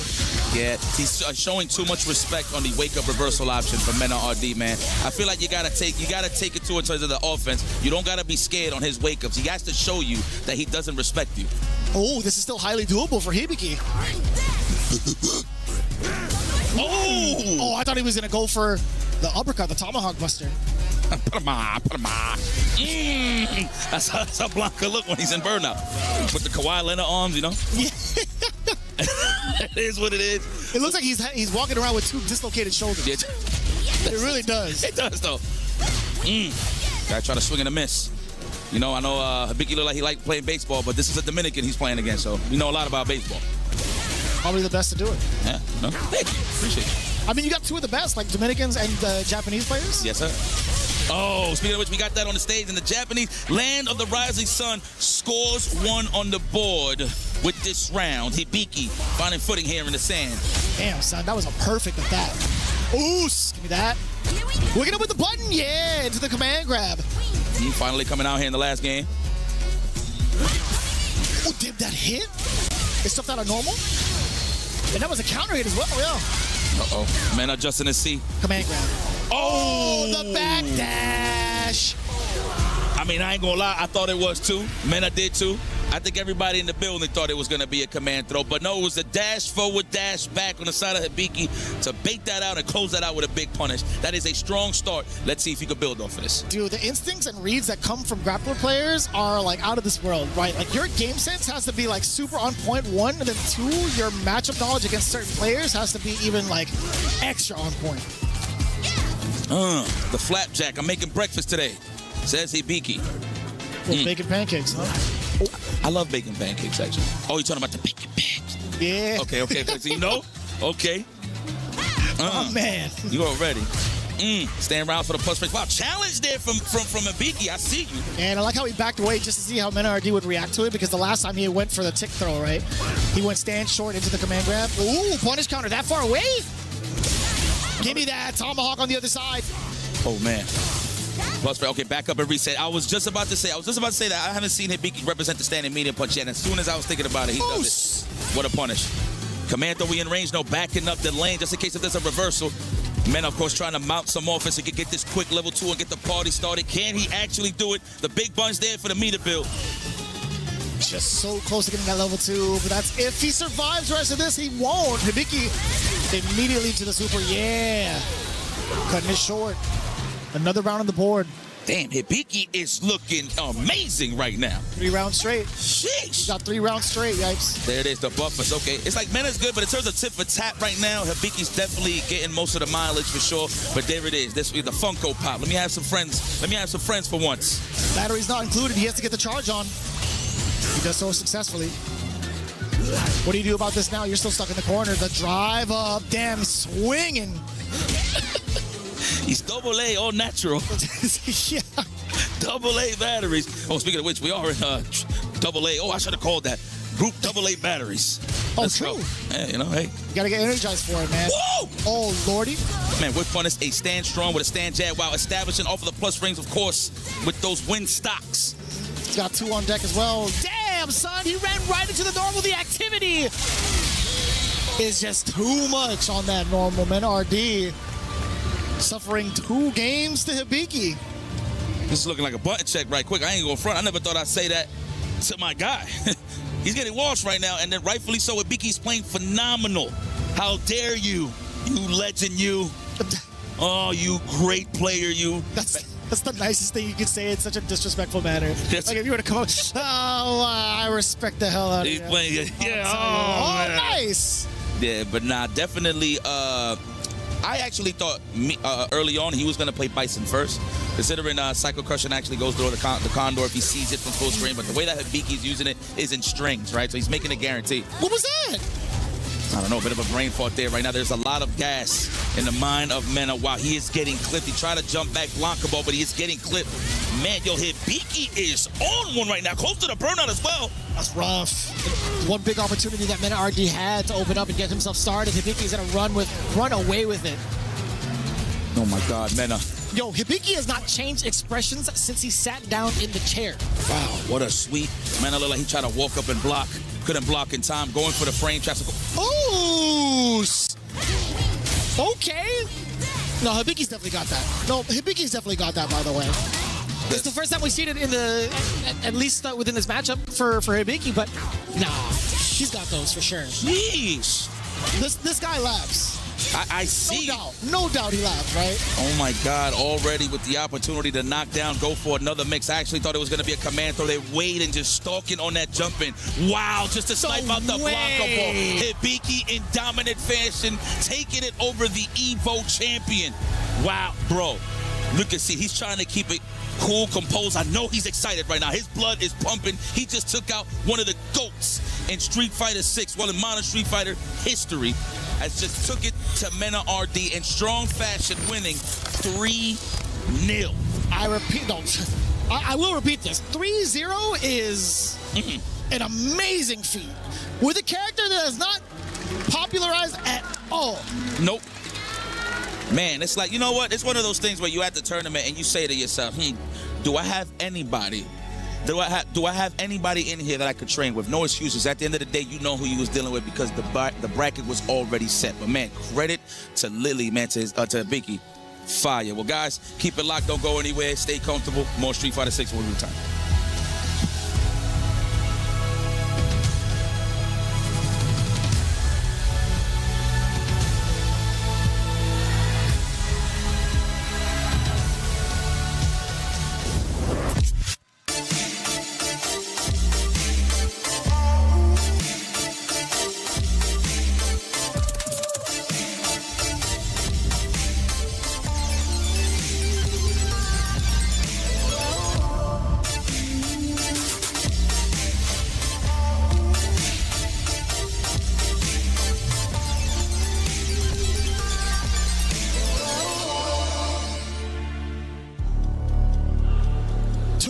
matches down, 2 more to go, and one away to kick off the other half of Group AA. We have Daigo Umehara stepping up to the plate against Itabashi Zangief. Now, you guys have been tuning in to the beginning of the year where we had seen Daigo in very rare form, where we had to face off against Menardi, who had just fallen short to Hibiki in the Kimono Michi.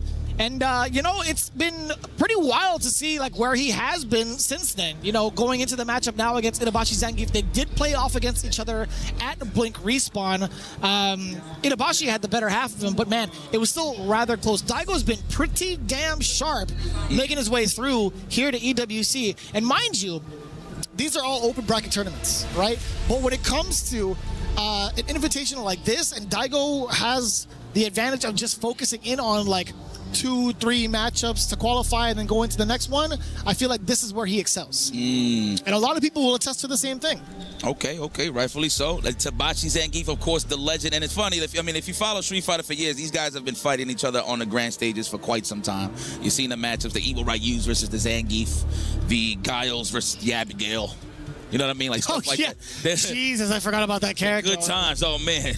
The good times. But this is going to be interesting. Of course, Itabashi Zangief's season, as always, one of his biggest wins in terms of Street Fighter 6 when he did win East Coast Throwdown, beating IDOM. That was like one of the reminder to the people at home, like, yeah, I'm still here, I ain't going nowhere. And he was laughing the whole way, by the way. Yes, Sinister. Sinister. He watched the camera, or at least was there in person at that East Coast Throwdown. He was laughing all the way to the bank. Yeah, man, I would too. He always has, look at the stick, man. The stick alone says that he's Sinister. For whatever reason, that's just how I feel. Daigo Umehara, of course, gaining his entry here. Damn, y'all disrespecting the legend? 32%? How dare y'all, people? How dare y'all? But I don't blame y'all, because Itabashi's dangerous. But anyway, Daigo, he through the SFL finals, of course, in Japan, won, of course, with Team Zeta, I believe, right? Was it Team Zeta that won? Yes. Yeah, I think so. I think it was. Don't kill me, guys, if I'm incorrect here. But yes, winning, coming through that, right? And he actually said it on stage. He said, listen, I was on the cheapest team. This team is too strong. You know what I mean? Pretty much saying, low-key, I appreciate y'all for sending me to EWC. Now, obviously, in between time, ended up playing Mena RD in that legendary 1st and 10. And it's that no reject. I'm so sorry. It's not Zeta. So forgive me, guys. That was my bad. I had to look it up. Nah, you good. That's what we're here for, baby. We fix it. You want it, we'll give you answers, ladies and gentlemen. But yes, all the way from the reject side of things, he wins. But yeah.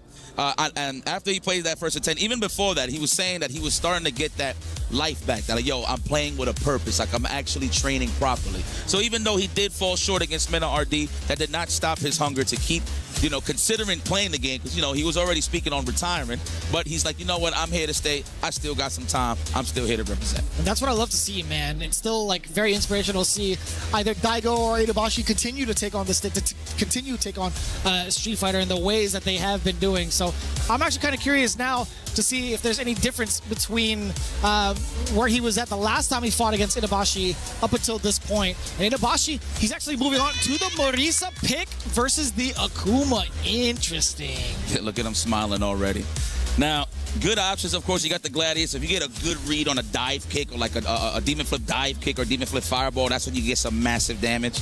But, I mean, that says a story right here. The fact that he's not picking Zangief, that's how you know in the back end when they play, I don't know, sessions back in Japan or whatever the case may be. He knows that Daigo looks like he has, oh, let me shut the hell up. He's going to the Russian Cyclone. That's what I'm talking about. Stop gassing me up. I'm here trying to sell a story to you guys, okay? That's just what it is. But Itabashi Zangief stays with the bread and butter. Yes. The Scoop Master. I like that. Great match coming along. Oh, man, brought the Tony Hawk Pro Skater fight stick along with him. That's what it looks like to me every single time. The ergonomical. With probable wins. I'm just trying to find words to rhyme. That's it. Okay, we're going to play from that standing strong range on the side of Itabashi. But you know what? Even though you're holding a parry, you're still in that blocking animation. Goes for the dome piece. Daigo Umehara with the lead, and he's going to hold his position right here with the standing light kick, big toe into plasma. Yeah, and he's just outside of the range where Itabashi wants him. That's been so frustrating. You literally see it on Itabashi's face. Oh, no. Oh, no. Power bomb. Hell of a risk.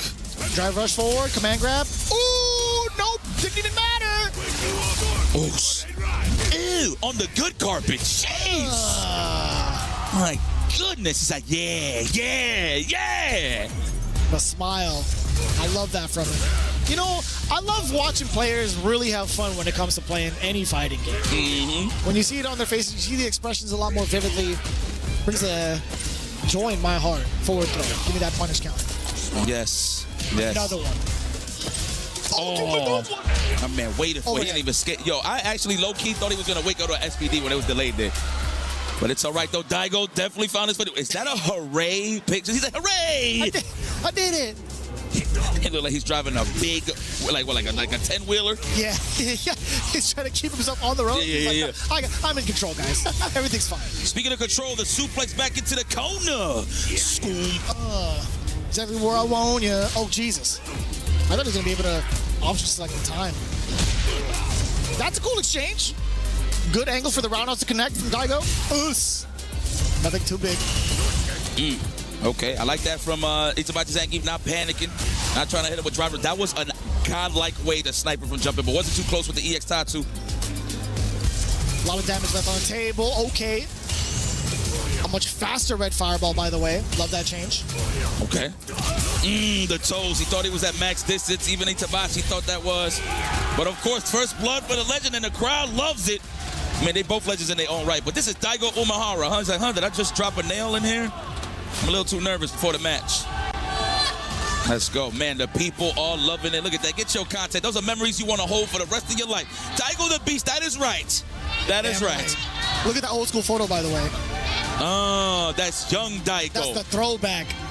That's that don't put a quarter up on the machine, I'm going to whoop your ass. Yo, imagine what happened. It was a smidge. Too much blood. I get it. Too much blood.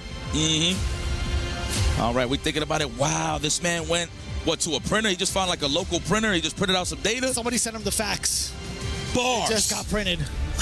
Bars. That is a double entendre. He got facts on the page. He got facts. You know, yeah. No, I was there. Like, go, you didn't explain it to me. No. I love how you were breaking it down to me. The look in your eyes, I'm like, yo, I appreciate you. Marisa. We back in, Same uniform, different character. Straight off of the bench, Marisa is getting represented. She gets suffered by mileage as well. She definitely can get oppressed. Oh, big punish. I know Itabashi did not like that. You saw the head tilt. Now he's going to have to watch his light ball just get melted. It's like that good rib. When it falls off the bone, that's how your light ball looks in the hands of Daigo. That's bars. That one is pretty damn good. I like that. Really sound great right now. I'll tell you what. Yeah, hello. You know, I'm getting a lot of chicken shawarma out here. Yeah, man. Tatsumaki, the ceiling fan, straight off the carpet. Now, it's so difficult to see like what angle Daigo's going to be approaching from majority of the time. Itabashi has not been able to find any sort of success in like interrupting him, stopping him, whether it's airborne. Now, it's been so rough to deal with. Another throw, a big weakness against Marisa. Another one, again. Even Itabashi was impressed. He's like, you went for it again? Look, he's got a smile on his face. He's like, I couldn't even believe you did that. And Daigo's like, I mean, if you're going to give it to me, I'm going to take it. This man, Itabashi Zangief Marisa, was looking like a statue. Straight up, just stood still and did nothing. And there's nothing wrong with that because at the end of the day, it's Daigo Umehara you are dealing with. Itabashi Zangief. You must raise that difficulty setting, my brother. You know who you're dealing with. That picture is killing me, but at the same time, I'm loving it. Shout out to the Retake fans in here. I just hear Tasty Steve going, I did it. Like, it's every time I see that Daigo photo. Look at the face on Daigo. It's like, well, let's just bust ass.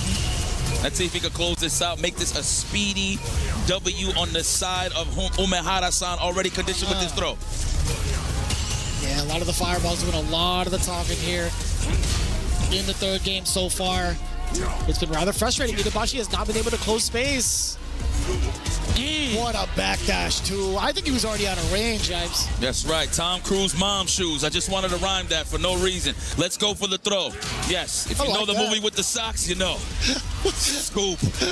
I don't know why I said that, but it's all right. Battle Rap fans know. And already, set point here on the side of Daigo Umehara. The big toe for the confirm. The throw. Here we go. Conditioning time.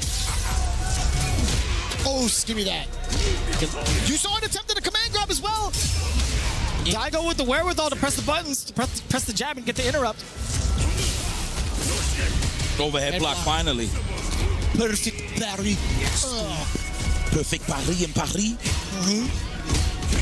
The Eiffel Tower SPD. That's right. That's right. Slow and steady. That's what Daigo is. That's one of the signature moves. A Hadouken straight in your face. Daigo's been doing that since, hell, before Blas was born. And Cryme. And Cryme. I think Mickey, technically.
I like that. Confirm off of the roundhouse too.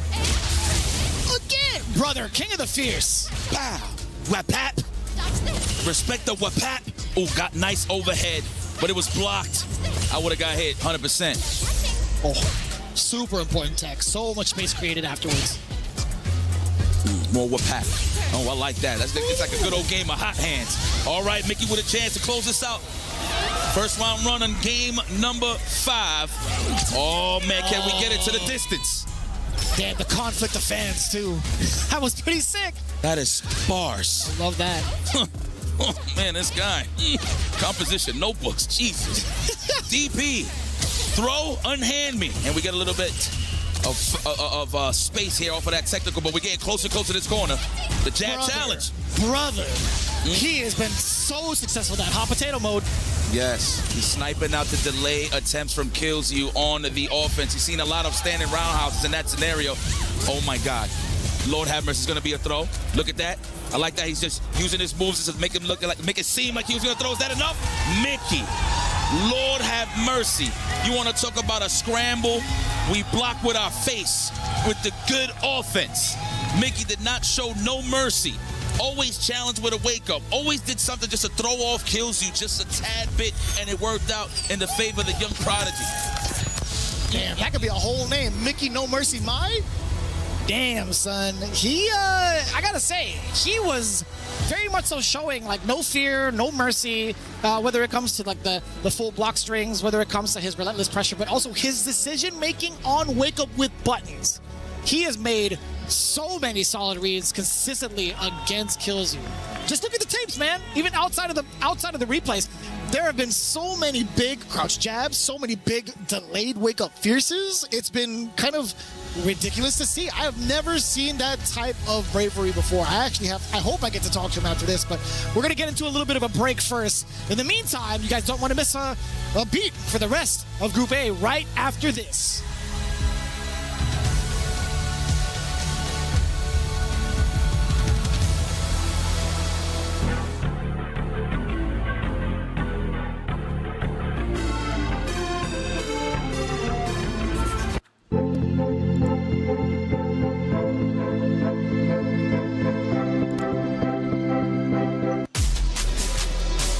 matches down, 6 more to go, and we're moving into the key crushing phase where 4 keys will be crushed and some more competitors will move forward to the top 16.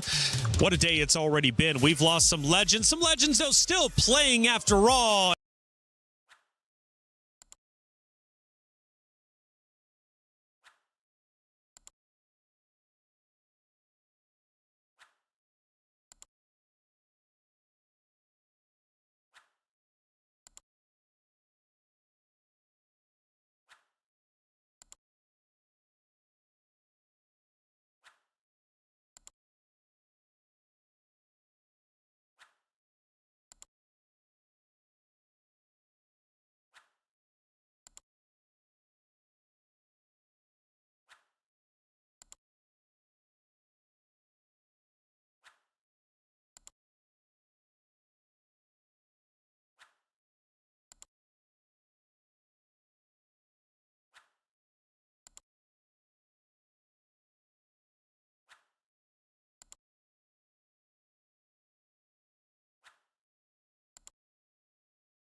That's going to be tough for anybody. So I have a lot of faith in Big Bird bouncing back.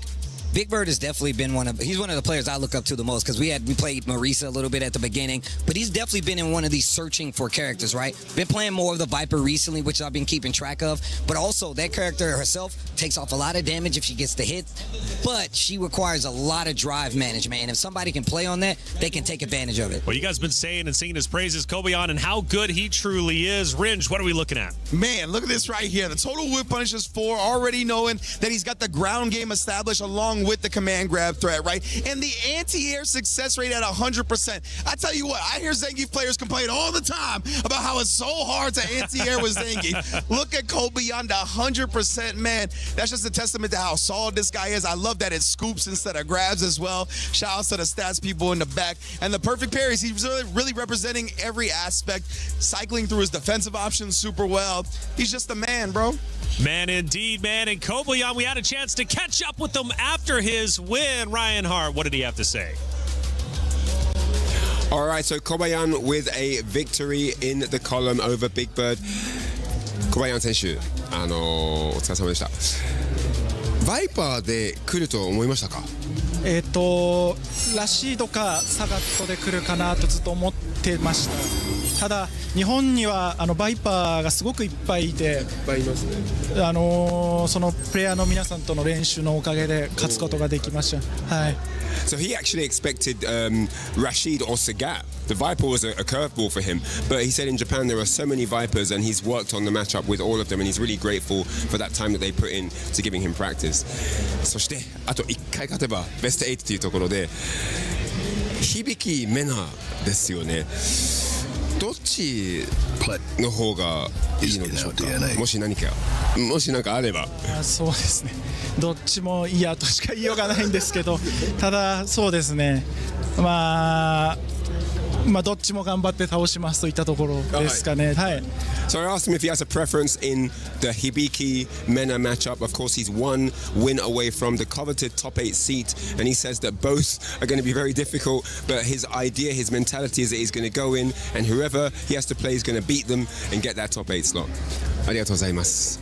That's going to be it here from the interview corner. We'll see you later on. Is in our DNA. Whenever we let it out, it becomes our superpower. Now imagine an entire city being built to supercharge it. Kadir City, powered by play. Thank you as always for the interviews. Ryan Hart getting the coverage out there. We'll be seeing Kobayan in just a little bit as he's now one series away from moving forward.